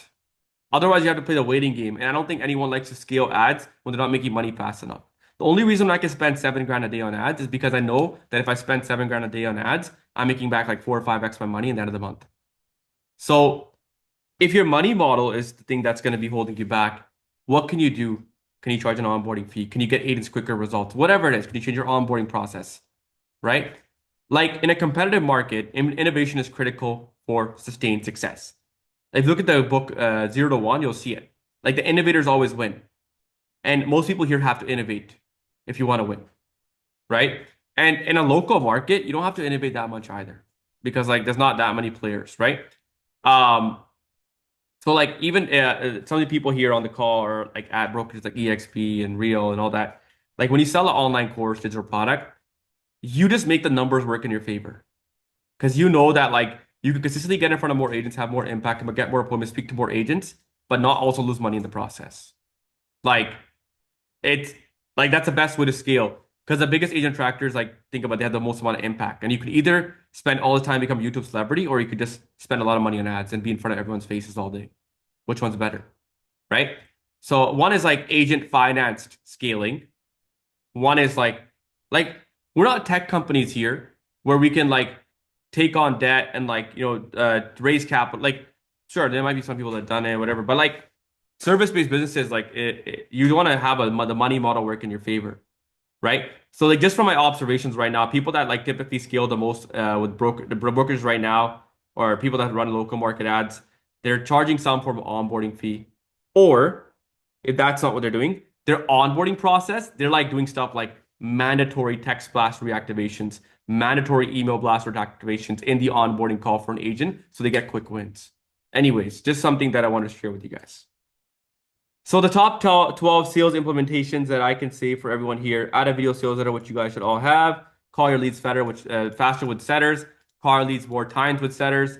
Have a clear script. Drill that script every single day. Know how to train sales, which is something that, if you've never done it yourself before, how are you going to tell people? This is like we tell you guys, take the recruiting calls yourself so you can train people on them after.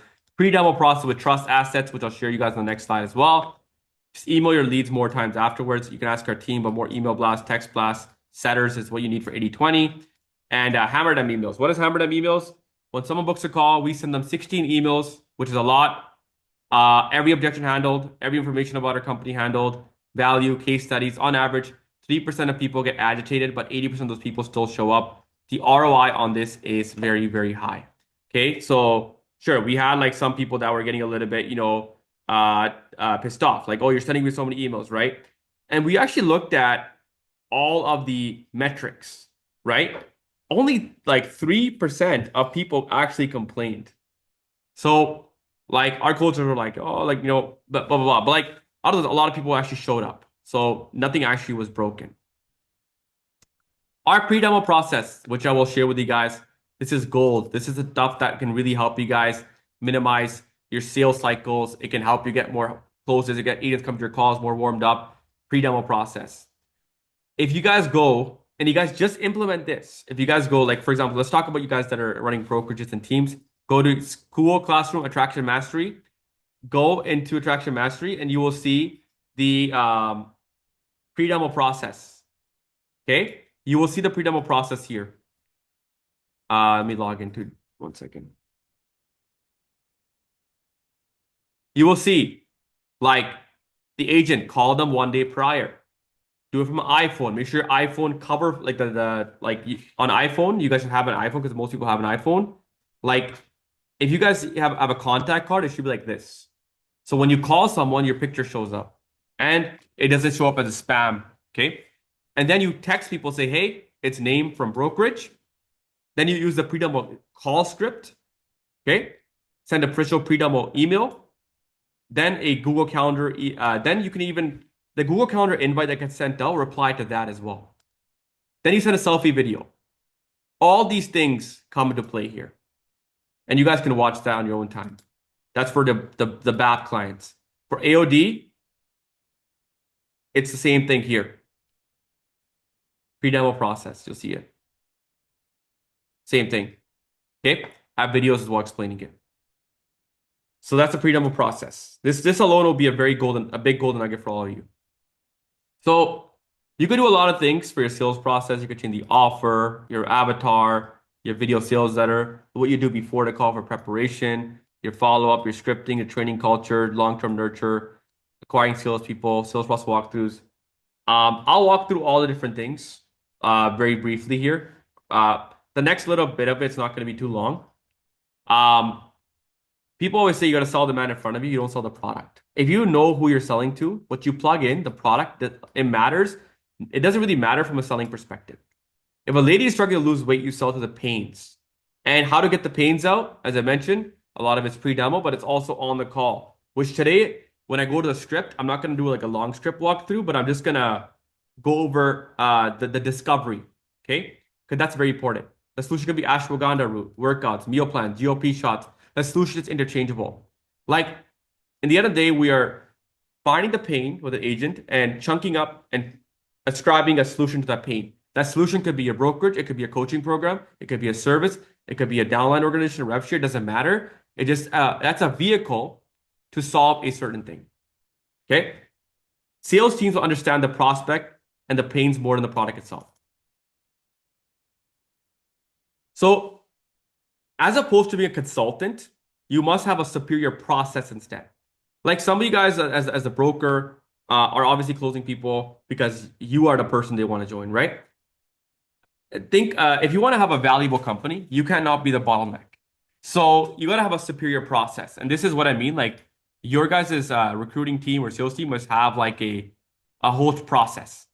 Now, surprise, surprise, there already actually is a process that I've already made that you can put your team through. If you have recruiters on your team, if you have closers on your team, put them through my training. It's already been done. Put them through the traction mastery if you're BAP, put them through the sales and conversion mastery for AOD. Okay? You want to get rid of that. No one can sell like I can, right? It's not only I can convert people. You want to use a script. Because my company will not be able to do 500,000, 600K a month in revenue if I was on the sales calls. Okay? If you want to try to onboard, like some of you guys probably onboard like 40 agents a month, right? Some of you big dogs, maybe one or two of you in here. There's no way you guys take those calls. And you got to have people to take those calls for you, right? So the other thing as well, it's something that's really for more for your like AOD clients. The timing of upsells. Don't upsell at the end. Upsell day 1, 24, before. Like before the halfway point, you should already pitch 4 times to something that will help. And that pitch could be join your rev share organization, join your brokerage, doesn't matter. Okay. Offer customers more the same thing, a faster version, easier version, or a more risk-free way of helping them get to their goal. That's for the back end as well. The lead magnet must naturally want them to lead to your core offer. It must be a partial solution to a bigger problem. So these are lead magnets, right? The Gamma Docs. When we send them out, as I told you guys where all the places we put them, when someone reads this, they want to work with us. They get so much value, a lot of value, but they still want to work with us for helping implement the strategy. So a lot of you guys are using like something like the white label to position yourself as like this company that is able to help an agent scale, whether you're a brokerage or a rev share organization, doesn't matter. The natural upsell after giving a video sales letter or a good trust asset like this is to help them implement the strategy within your brokerage, not just another brokerage pitch. So the lead magnet has to match the dream outcome for the current prospect's avatar. As much as we know this is not always true for most agents, it's just a mass market desire for leads, appointments, AI. Like, think about it. Like most agents right now, they're paying these companies out there for leads, AI, appointments, scaling, right? Like coaches, like they're paying like these lead generation companies basically, right?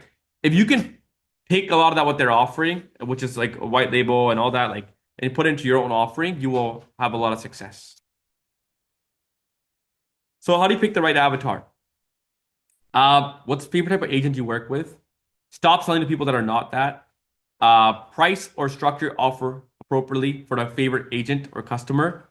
If you do that, what is 10 times more valuable, if what you do is 10 times more valuable for them, price it for them. Ignore the people at the bottom, give away stuff for free, let them level themselves up. Okay? This is only gonna be true if you actually have a lot of people coming in the first place. Like right now, like we speak to 200 plus people per week, we can turn away agents and brokers, or brokers in this case, that are prospects, right? They're not a good fit. Almost done. The last few slides are like very short anyways. Always sell to pain, not promise. Try to focus on pain. A lot of your content, a lot of your messaging, a lot of your sales script should be based around getting people out of pain.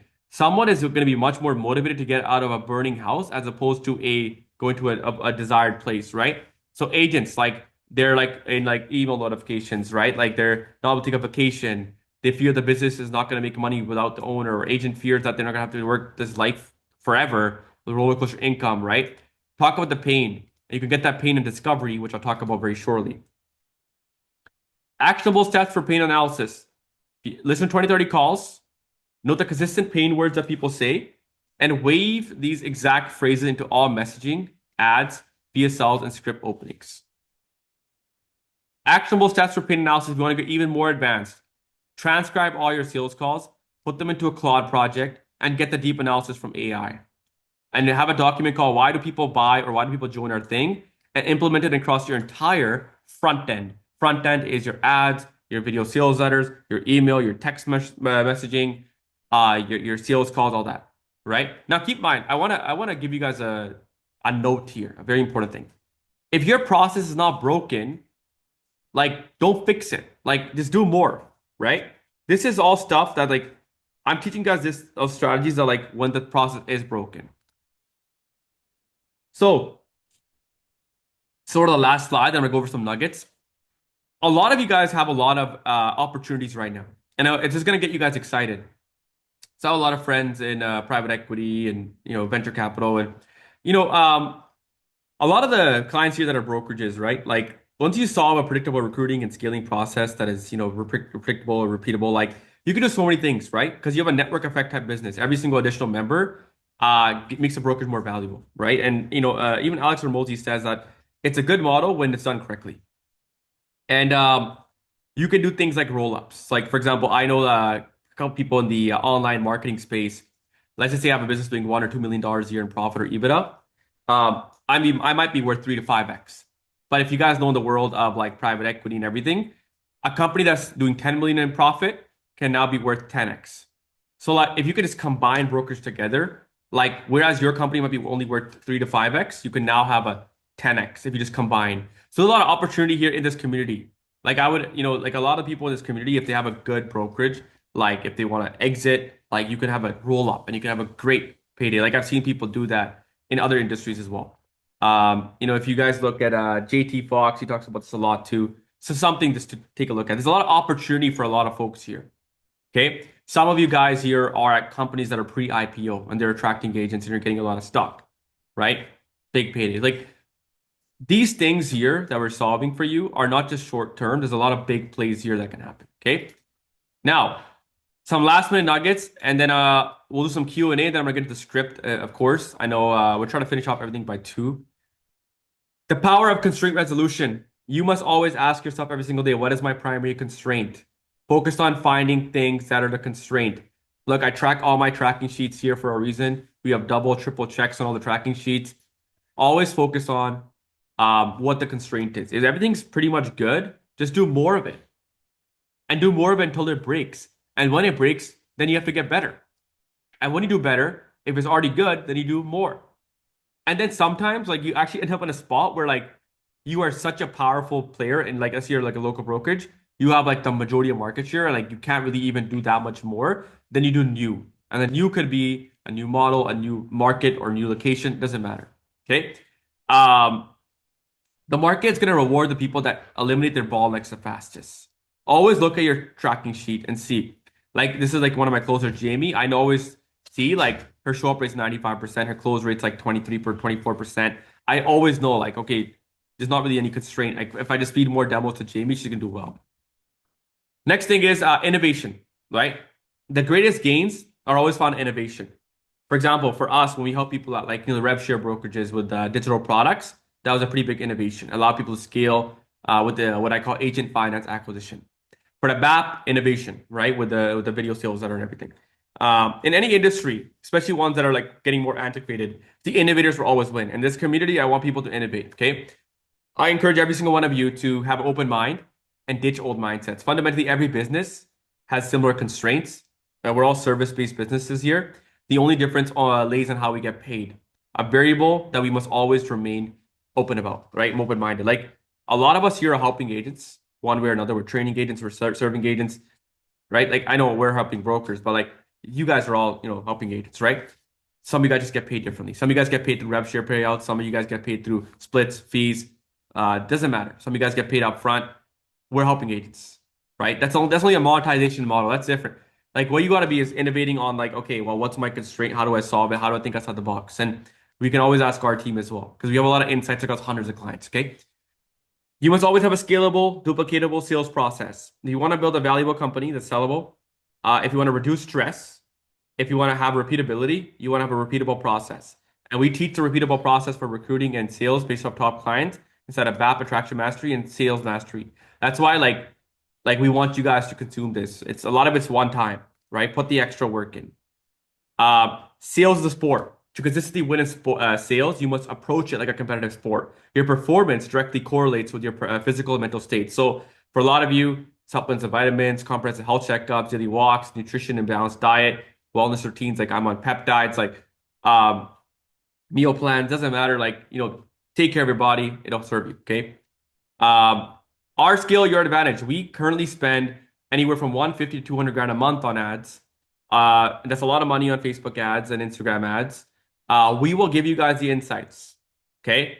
Honestly, like TLDR, just copy what we're doing.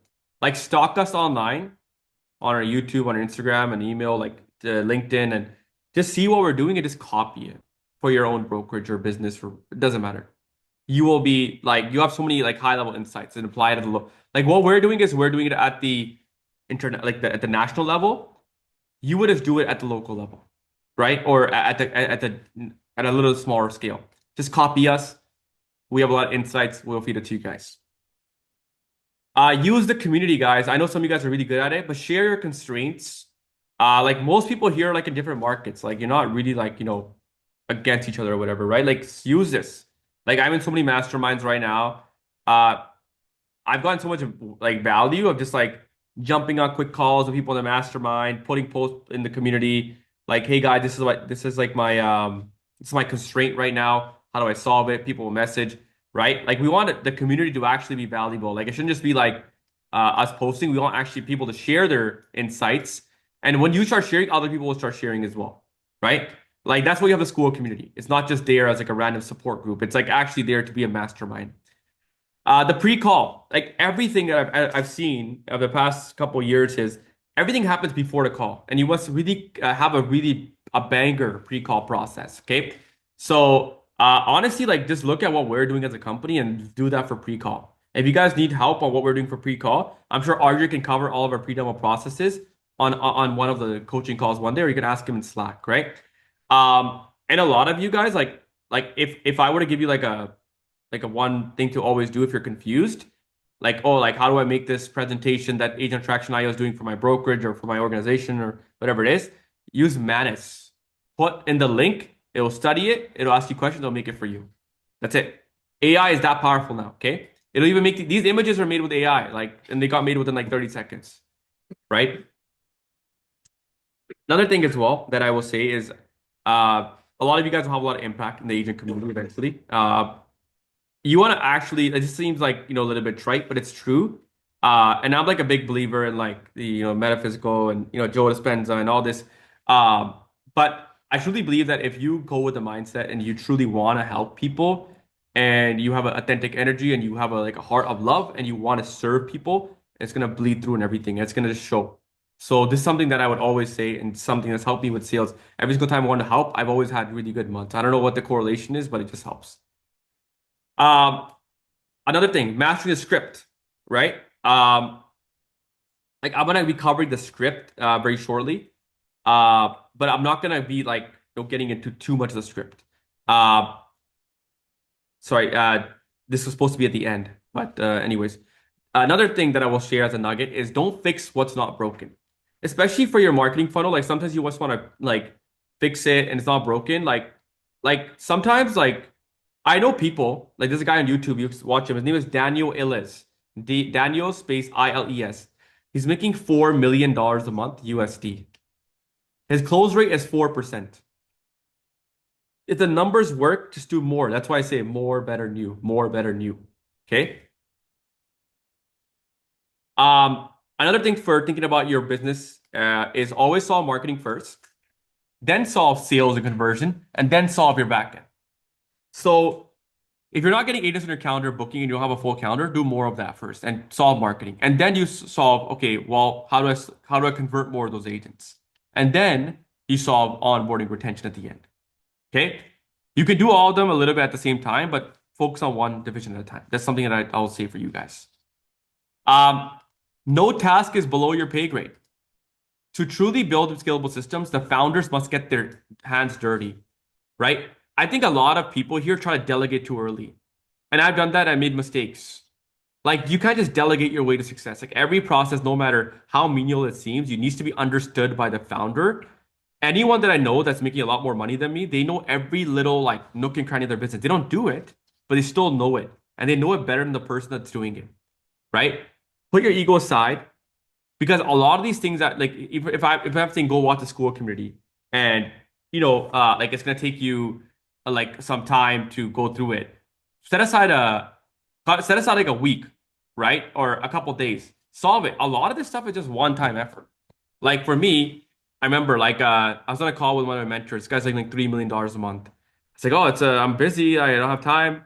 He literally spent 30 minutes. He just yelled at me. He's like, dude, like you're making this much money. Like I'm making this much money. Like if you're smart, you're gonna go put your work in and do it. And lo and behold, I actually started making a lot more money when I put the work in. So it's not, below the pay grade, right? It's just something that it's a skill set that needs to be acquired and then you can delegate it. So try to think about it that way, and then it'll be helping you a lot. Okay? Action over overwhelm. I just pictured it with the size. But for me, a lot of you guys have all information. Like this masterclass today was a lot of information. But you guys can't take action because they're overwhelmed. You're like social media, updates, news. I just use Opal, and Opal's a good app at extreme mode. I literally cannot use like any apps. I can't scroll Twitter. I can't do anything. I can't look at news during work hours. And you can it's a great app. I would highly recommend it. Environment's key.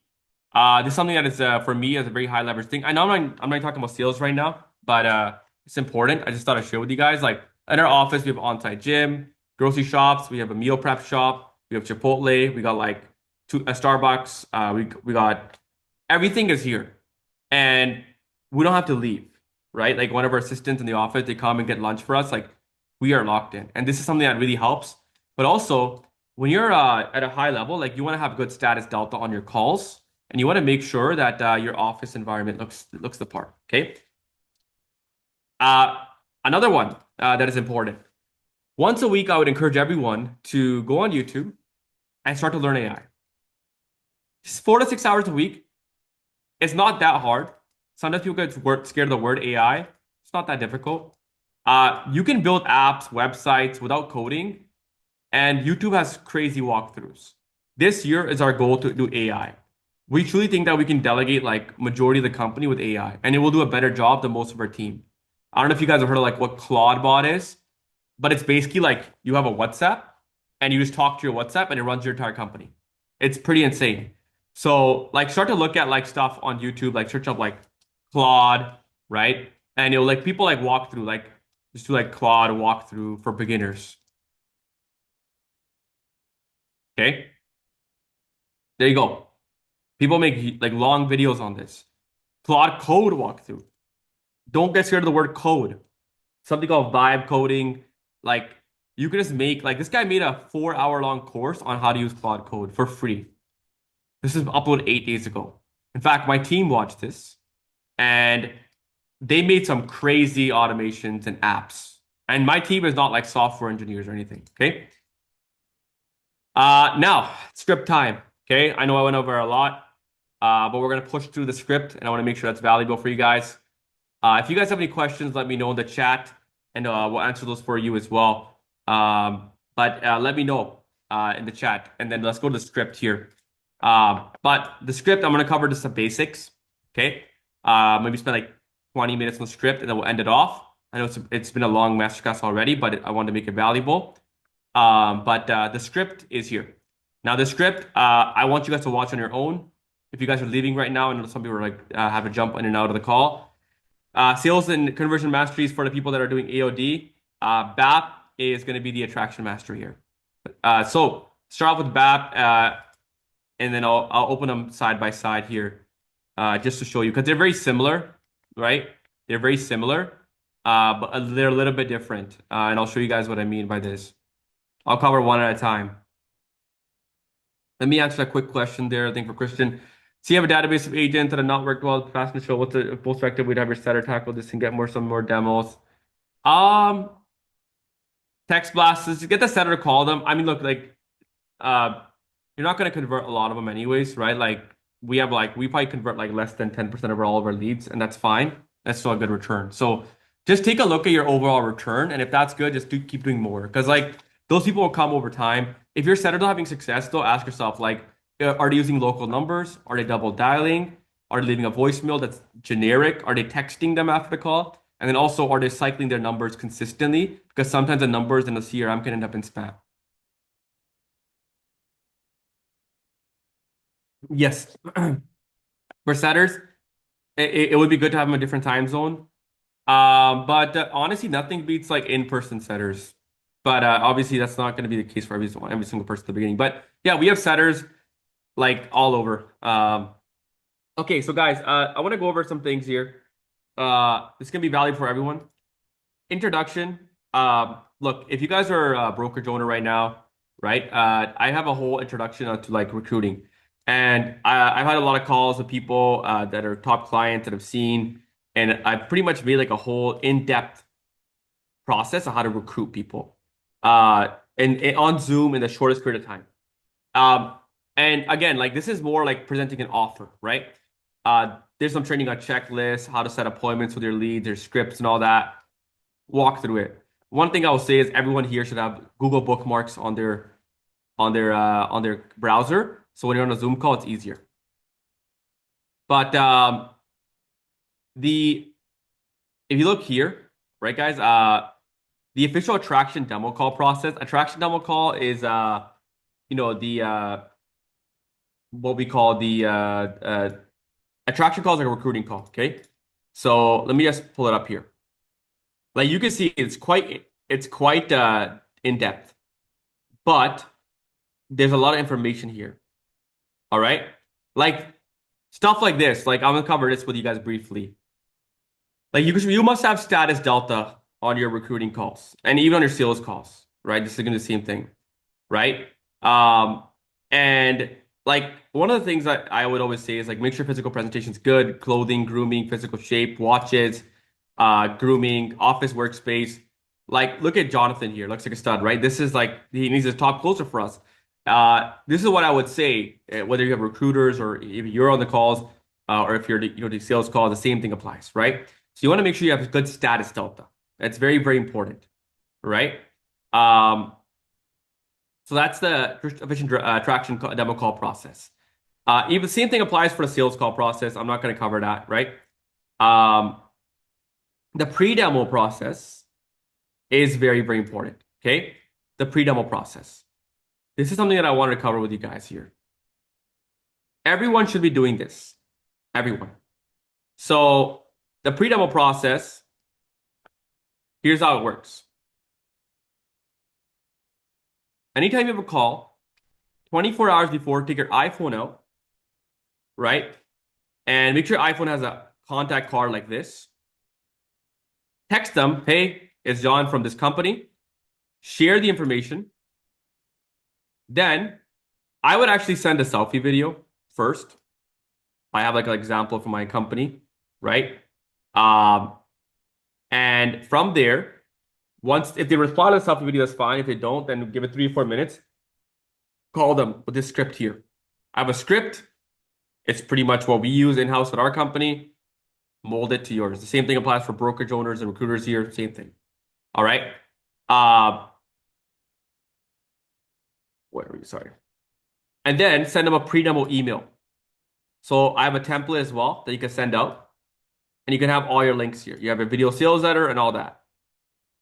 And then I even go as far as like, you know how we book someone in? Like you get a Google Calendar invite. You know, sometimes our emails end up in spam. I even reply to the Google Calendar invite and I send them with this email as well from a Gmail, not from the CRM. And that makes sure that I'm always hitting their inbox. Now, if I were to show you guys like my pre-demo email, you guys will see how much stuff I have on it. But this is why like it goes back to the masterclass I gave here. Let me share my screen quickly. 1 second. All right.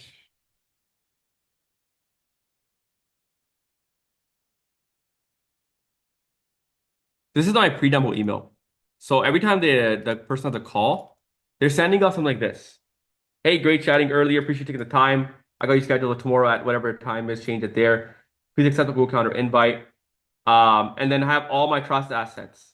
YouTube video, PDF, case study, case study, case study. Speaking of which, the YouTube video, if you look at it, it's from a thing called URL Genius. What does this mean? It's a website. You post a YouTube link in there, and instead of going to the,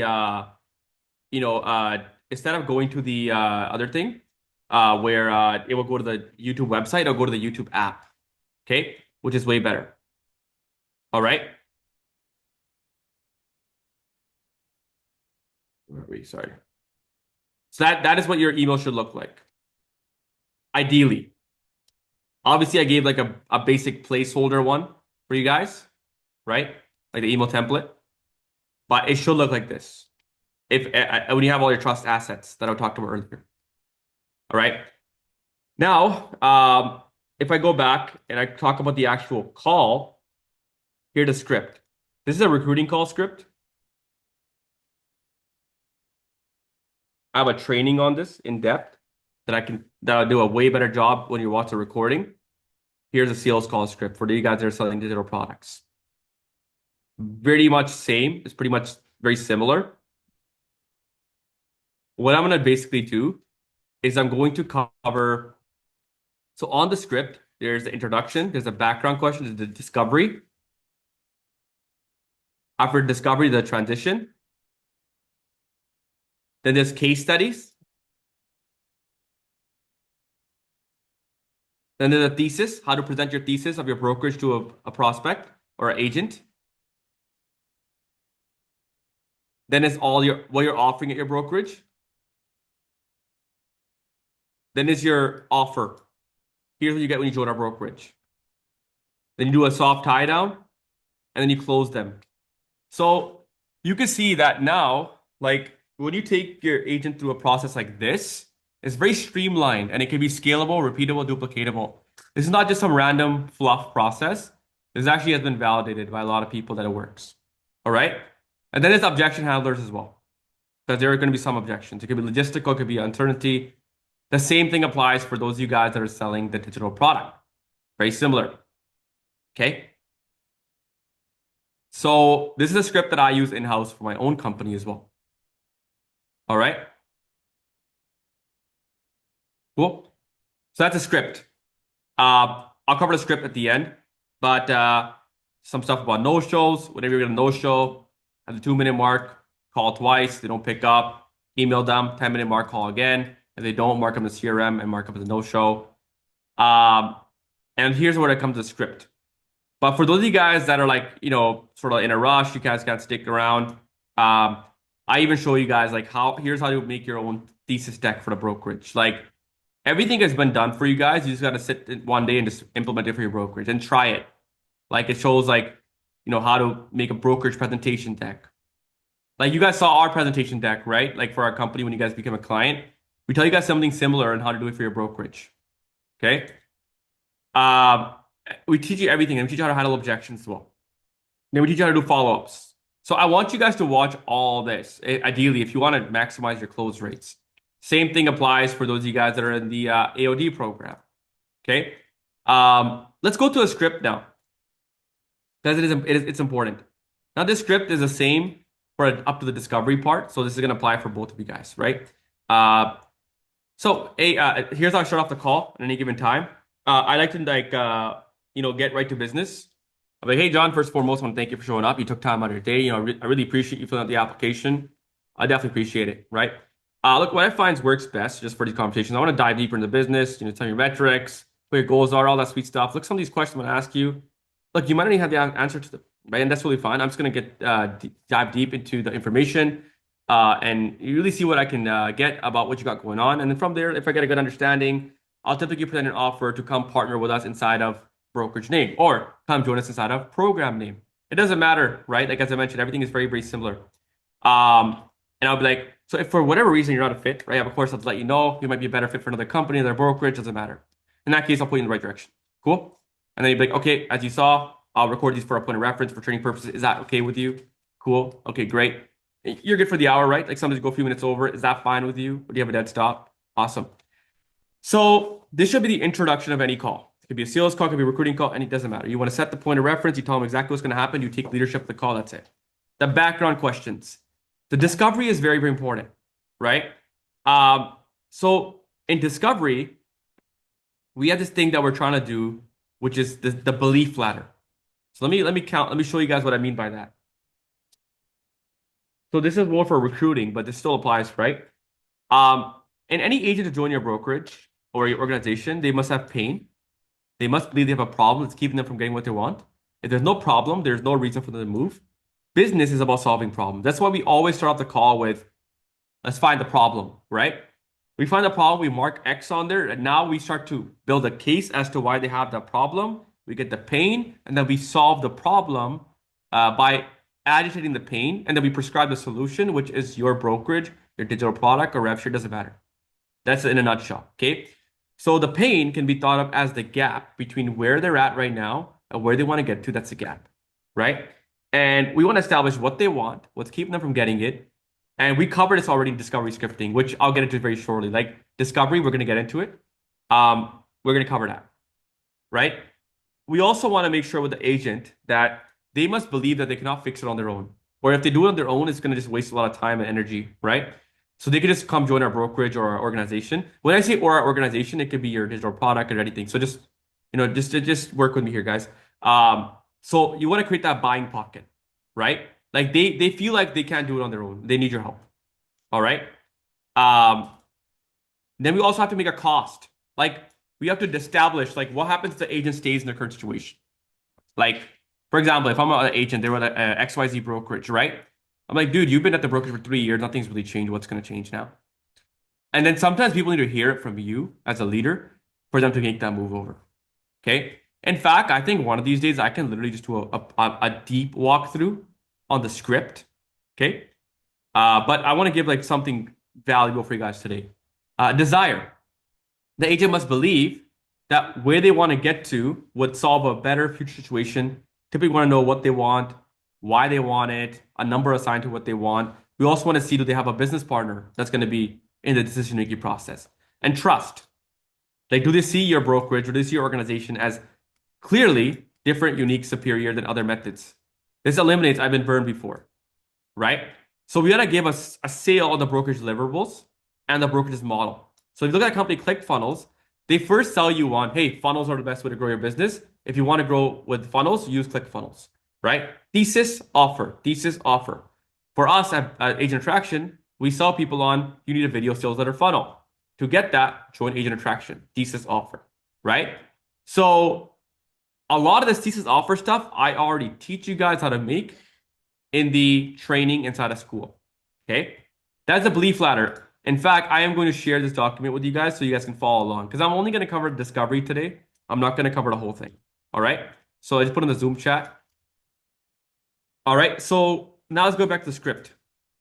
Discovery. You could have the script open. I do recommend it. You want to ask the questions like, okay, so remember I mentioned the pain, right? You want to get into find the problem right away, mark X, put the shovel in the ground and say, you know what? Let's find that problem because I'm here to solve a problem for you, Mr. Agent. So when it comes to your business, right, John? Like, what do you think is the biggest challenge right now? Like, what's not really working at the level that it truly could be that you feel like it should be? They might say, leads are inconsistent, spending, like they'll say all this stuff, right? You should be writing it down because it's all going to be used when you go for the close at the end. Because when you customize your brokerage's pitch or your organization's pitch to their problems, it fits like a glove. Right? So I can be like, hey, John, you know how you mentioned to me earlier that like you're always stuck, you're not busy, your broker doesn't support you, you can't stand online, you're burnt out, you're paying too much splits, you have no automation, blah, blah, blah, all that kind of stuff, right? Like, you mentioned to me all that kind of stuff. You mentioned that you don't have clear next steps for the growth, right? Well, that's exactly what we'll help you solve with our company here. And when they hear it, like they're gonna be like, wow, this person actually listened to me for once. But then it's gonna make it feel like a white glove, right? So you want to probe as well. Because if they're giving you pain, like, oh, tell me more. What do you mean by that? What do you mean by that? You're just writing it down. Okay. If you don't get a pain, sometimes agents come to your call, use this framework here. I'm not going to get into that too much specifics. Now, once you get the pain, you want to go to current situation, which is, okay, you have a pain, John. Let me try to figure out what's causing this pain for you. So you say current efforts, like, okay, then what are you currently doing right now to grow your business? Like, what are you trying to do to get more listings and closings? Cold calling, blah, blah, blah, this. Okay. Oh, let's find out how this is working for you. I mean, last month, how many appointments did you have when you put buyer and sellers? Month before that, what's the show up rate? What percent of the clients are a good fit? Listings or buyers? How many clients do you sign on? What do you offer those clients in initial conversation? How are you charging an onboarding or transaction fee for your clients? If you don't me asking, what's each client worth to you in terms of GCI? And revenue wise, like, are you in the green or red? The last question here, a lot of agents out there offering something like, different, right? Sorry, something similar to you. What exactly are you doing right now with your business? Oh, I give a great service. I gave great, blah, blah, blah, right? So for example, I think Christian, you're on the call right now, right? Like when you present your thesis, you would be like, oh, so you know how John, you told me earlier, like your show up rate's bad. You're not getting enough people. They're coming to your call. They don't really respect you. You're getting the bad clients. You're also, you told me you're like, doing social media in the past. It hasn't worked for you. Well, here's exactly why it hasn't worked. And then you educate them in your thesis, basically because you're a social media guy, right? And then it clicks in their head. They're like, oh shoot, I never thought about it that way. Again, like this is for me, like this training here is long. Like I'm trying to condense this down to like 30 minutes. So like I would highly recommend everyone to watch it. And now because you ask so many questions, sometimes agents are like, dude, just get to the point. Like I'm just trying to see what you guys offer me. It won't happen so much on recruiting calls, but sometimes on a digital product call it will. Right? But I always like to diffuse tension. I'm like, yeah, I got it. Thanks for sharing that genuinely. Like, I mean, that's exactly what we help our agents with here at Brokerage Name or our organization name. Now, we really help you build a unique and valuable offer that makes you stand out in any saturated marketplace, and help you fill your calendars with buyers and sellers, and of course, a lot more. We'll get to that part shortly here. I just got a couple more questions, so you diffuse the tension because you're asking personal questions, right? And then if you don't already have this, or if you want to get this, like, okay, so John, you mentioned you're getting all these problems here, right? And how long has this been going on for? Oh, 3 years. Because sometimes agents have been struggling for a long time. 3 years. I mean, wow, like it's sort of a sinking ship, right? Yeah, it's sinking ship, right? So you always want to go in order because it's like you're building a case and you're pulling the arrow back and you're letting it go at the kill shot. And I'll show you what I mean. The kill shot is the cost why now. I'll get to that part shortly. Okay. And I want to ask as much information as possible. Like, okay, well, how's it impacting other areas of business in real estate? Does that put you in a tough spot? Oh, wow, yeah, great. And you're not getting help right now with the brokerage, right? Okay, great. Look, I get it. You're not the only one, right? I get you're probably frustrated. A lot of agents tell me the same thing. It's not easy, man. And then I'd be like, okay, what can I ask you an honest question then? I mean, what do you think has been keeping you figured out on your own? I mean, why not just do it, right? Well, that's what I'm on the call with you for. And when you hear that, that's a good thing, right? Because there's doubt. When you have doubt, you can see the belief ladder. We're checking off pain. We're checking off doubt. Right? Now we're going to get to cost. After cost, we're going to get to desire. See, we're working through all the beliefs. Because if you check off all the beliefs, someone will buy. Whether you buy your brokerage, like your offering, to join your brokerage, your team, doesn't matter, organization, downline, product, same thing. Right? Once you get the doubt, solution. Like, okay, and you work with other brokers in the past, right? Like, how's that working out for you right now? How's your current company? Like, a lot of this stuff you might already have. So you have to be a good listener and like be able to like not ask redundant questions, okay? That's why I say, no, you already have this. And I'll be like, okay, well, how long has it been a problem for you? Or like you already have it? Like, so you've been having this for like 3 years, right, John?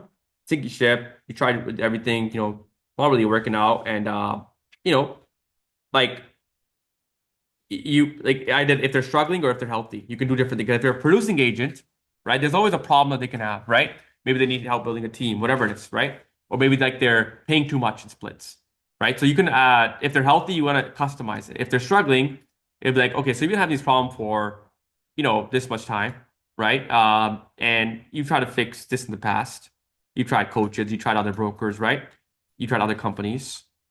If they've tried nothing, which is rare, but most of them have tried something, I'm like, well, can I ask you a personal question? Then like after all that, I mean, I'm curious, like what's she got you keep it on? I mean, like your business is not really working. It's been 3 years.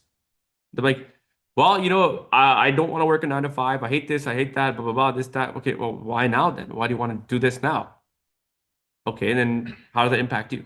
Again, when you ask these questions, right now the script, it seems like really weird and awkward, but when you're on the call, you want to make it a leadership frame and it becomes easier. So when you have the leadership frame, like the sales have been a discovery, guys. It's not really been in the thesis or pitch. But sales has been a discovery, but doing a good discovery requires a lot of skill. And then I say, okay, well, just curious, you have any business partner? Oh, you're the only person? Okay, great. So like if you're gonna join our brokerage, you're the only person, right? Cool. And then let's just say like if you could hypothetically solve whatever the problem was or the problems they told you, I mean, what would that let you do in the next 12 months? Like what's the goal? How many closes you want to get to? Okay, then like if you want to get the financial goal. So when you think about a business that instead of this, right, that has crappy show up rate, 3 to 5 people, you're not even talking to new buyers, sellers, you're having to worry about bills. Like, what's the net you have to be pulling in every single month? How many closings? So that'd be like what? You don't have to ask how many closings. You'd be like, oh, so in our market that'd be like 4 closings, right? But you seem like you thought about the number before. And why would that be? Okay, great. Longer term trying to build a team or something? Cool. And you want to get like what they're trying to do. Like sometimes people say, like, yeah, like I want to retire early, I want to travel the world. Right? So when you get all this juice, like look how much stuff you have. So if someone like says no, I don't want to join an organization, right? Like when you go to objections, and I teach you guys objections as well, all you got to say at the end is like, I mean, John, earlier in the call, because people operate, and if you read Robert Cialdini's books, right, like influence, like they like to go off of consistency bias. People don't want to go back on their word. I don't like to go back on my word. I'm sure you guys don't either. And with consistency bias, you can take what they said in discovery and say, I mean, John, earlier on the call, you told me like you've been to brokerage for 3 years, you haven't really done anything, and like you tried for help and nothing's changed, and like you're already stressed out. Now you're saying like you don't want to change. What is it? And then I've heard like some recruiting calls where some guy would be like, no, I really want to join. It's just that I just joined this brokerage and I want to seem like a piece of shit, right? Uh, and then you can reframe that. Anyway, that's a whole different conversation. So, like, this is why discovery is so important because this is the ammo for the close. This is the juice for the close, right? Um, so, and then you go transition. The transition, whenever you give a transition into like your thesis deck and everything, there's a specific scripting you want to use.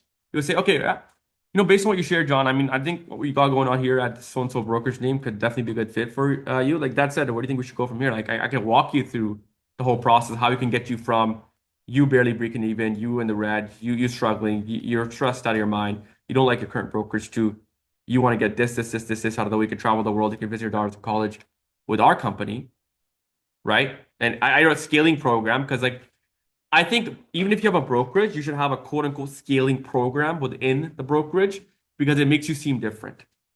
And that could just be the white label, right? First time you guys are selling digital products, you can just say with our offer name, with our program name. But you let me know. I can show you if you like, but you let me know. This is the illusion of control because people don't like to be pushed. People want to feel like they made the right decision for themselves. So it's an illusion of control. You throw the ball in their court, but strategically, because you're still leading the conversation. Okay, great. Just want to know where to start then. How much of our content do you want? Did you get a chance to watch those trust assets? Oh, you did? Okay. What do you think? No, I love it. Sometimes you get someone that like went through all of information. That's why I say pre-dump was so important. They're like, I'm in. Whatever you guys offer me today, I'm in. And that's a good place. I'm like, so you ready to get started then? Okay, let's get you onboarded. That's how you get like a person closed in like 20 minutes. That's a different conversation. Um, then you go into the thesis deck. So like the thesis deck that I made for you guys is heavily based off of how our company sells. And I'm not going to go over this. I'm actually going to rent it off in 5 minutes here. The thesis deck that I teach brokers, the thesis deck that I teach even you guys in the AOD program, it's based off of what I call a flywheel mechanism. So to get the agents on your calendar, you want to teach the same thing to them, more or less. So for the brokerages, like you know how you guys are running ads right now locally to get agents on your calendar? You want it to be where on your call, recruiting call, you're saying, hey, just like how we got you in our calendar with the application recruiting, we're going to do the same thing with our white label. Like not with your white label, but whatever your scaling program is that's based off the white label. And that works better than anything. It's a concept I learned from Alan Sultan. She was a copywriting mentor I had, and it works like magic. Anyways, long story short, if you guys want more information, this is actually interesting in sales. I've made very in-depth training on the attraction mastery and on sales mastery. Do watch it because it is going to help a lot. A lot of it's one time. Instead of watching some sports on the weekend or just chilling, watch this. Hey, I can promise you it'll be valuable. If it's not, you message me and please let me know because I'm always trying to make it better. Anyways, let's open up for Q&A because we've been on for I think almost 2 hours now. So I want to make sure that I answer all the questions. You can put them in the chat. I'll get them rapid fired. If there are no questions for a few minutes, we'll wrap it up and we'll get this recording posted. So let me know. But I'll stick around. Any questions, do let me know, and we'll go from there. Appreciate you guys all jumping on though. It's definitely it's great seeing all you guys. All right. Is there any chat questions? Yeah, anytime, guys. I'll probably do like a masterclass eventually where I just cover the script. But if I went the script, it would have been like a 4 or 5 hour long call. All right. Cool. If you have any questions, put them in the chat. Then we'll go from there.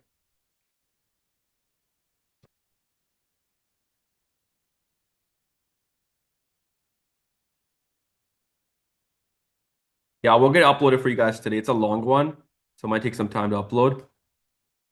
These things take a long time to process.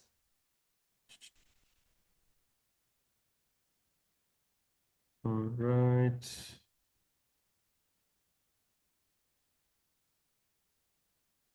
See the chat. Just bump it on 1 second.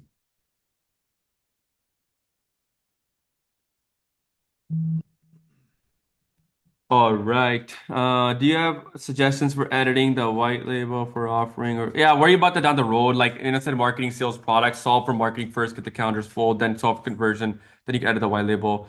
Most of the stuff is just like honestly, just like hop on a call with Arjun or a team and they'll help you do it. No worries. Getting the trust assets, no, yeah, trust assets are huge. Like that's what's gonna help a lot. In fact, if you guys have some time, let me show you guys how Manus works. Because that is like right now it's AI has made things way easier. So let me show you guys how I would do this.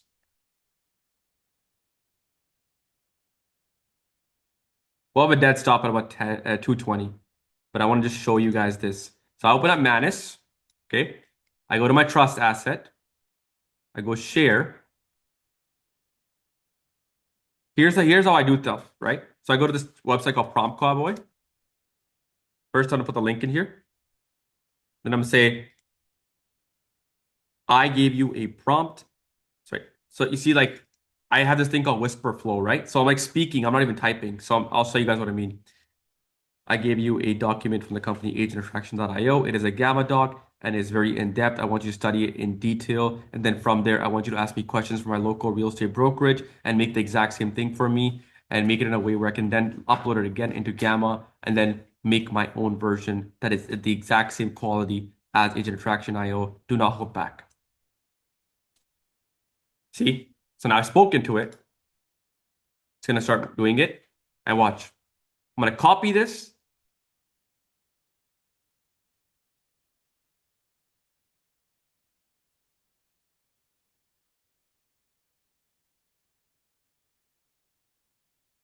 Because when you prompt your AI, that's the most important, right? And this is a tool that automatically prompts it for you. So I go here and I'm gonna paste it here. And Notch, Manus is gonna start thinking. And I want to show you guys because it's actually pretty fun and exciting. Like this is how you literally make trust assets on the fly. So it's gonna start, it's analyzing my doc. Like I don't know if you guys can see this right now. Like it literally goes into Gamma. It clicked it, and then it's gonna start to scroll through the whole thing. Watch. You can't always see it, but like it already analyzed the link. Sometimes like it might not load up, so you might have to upload a PDF. But let's see. The page is not loading content. Let's try to load it. Let's try to send a link again. Oh, it wasn't discoverable on the web. Actually, never mind. Let's see.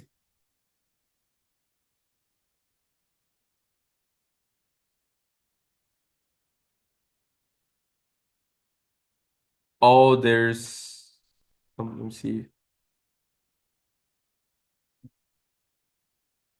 If it doesn't work, you can upload it as a PDF. But anyways, what it'll start doing is like start to like you can see it's like a human almost working, right? It starts analyzing the whole thing. And once it starts analyzing it, it's gonna start to tell me, like worst comes to worst, I'll just export it as a PDF and I'll just put that PDF into into Manus. Oh yeah, see now it's working. See? Maybe the internet's slow because I'm using Zoom right now. But like it's gonna start to scroll through the whole thing and read it for me. It's actually insane. Uh Good question. Manus is like a more of a it's a good agent. I'm not actually like too much of an expert on Claude. From my understanding, the team is telling me like, oh yeah, like use Claude, use Claude. But like Manus has been pretty good for like doing like these like trust assets type of stuff. Manus has been pretty good. You see, like it broke down my entire Gamma doc.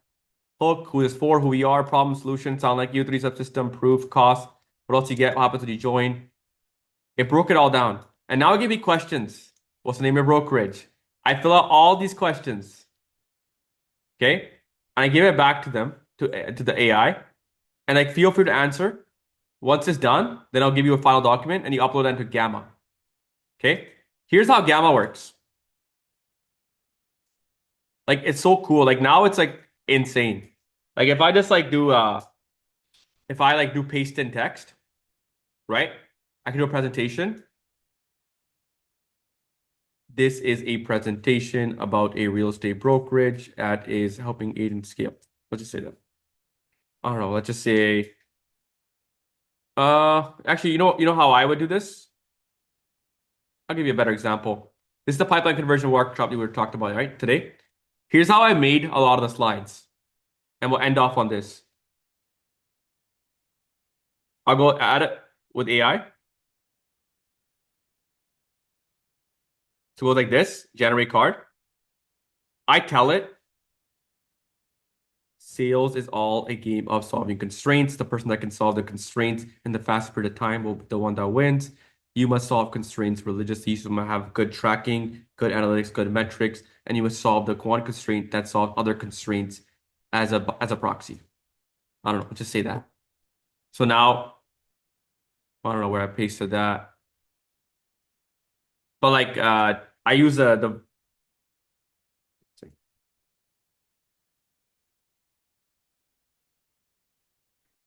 solving constraints comes down to solving the biggest issue within the brokerage, the pipeline leak. And once you solve it, for example, if you solve your show up rate and take it from 30% to 60%, you double the business. It's harder to take a business from 20% to 40% close rate. So you got to solve for the highest risk adjusted move. See? So now I go like this. It's going to start to make the whole thing for me. I didn't have to type it. I just spoke into it because I have this thing called Whisper Flow. So watch, it's going to start to make it for me. See, it made a perfect slide for me. It's insane. Like you can do so much stuff now. You can move mountains, right? This can be for listing presentations. Like once you guys learn this skill, I'm teaching it to your agents, right? So like that's a pipeline. Like you can like you can even be like, okay, like change this for me. It'll make images for you. Like there's so many things you can do. Anyways, I'm gonna send this for those of you guys that stuck all the way to the end. You guys get early access to this Gamma doc. Uh, you guys can take it. Other than that, I am gonna wrap it up here. It's been a long call. I think I'm gonna lose my voice, but appreciate you guys all jumping on. Hopefully this was valuable.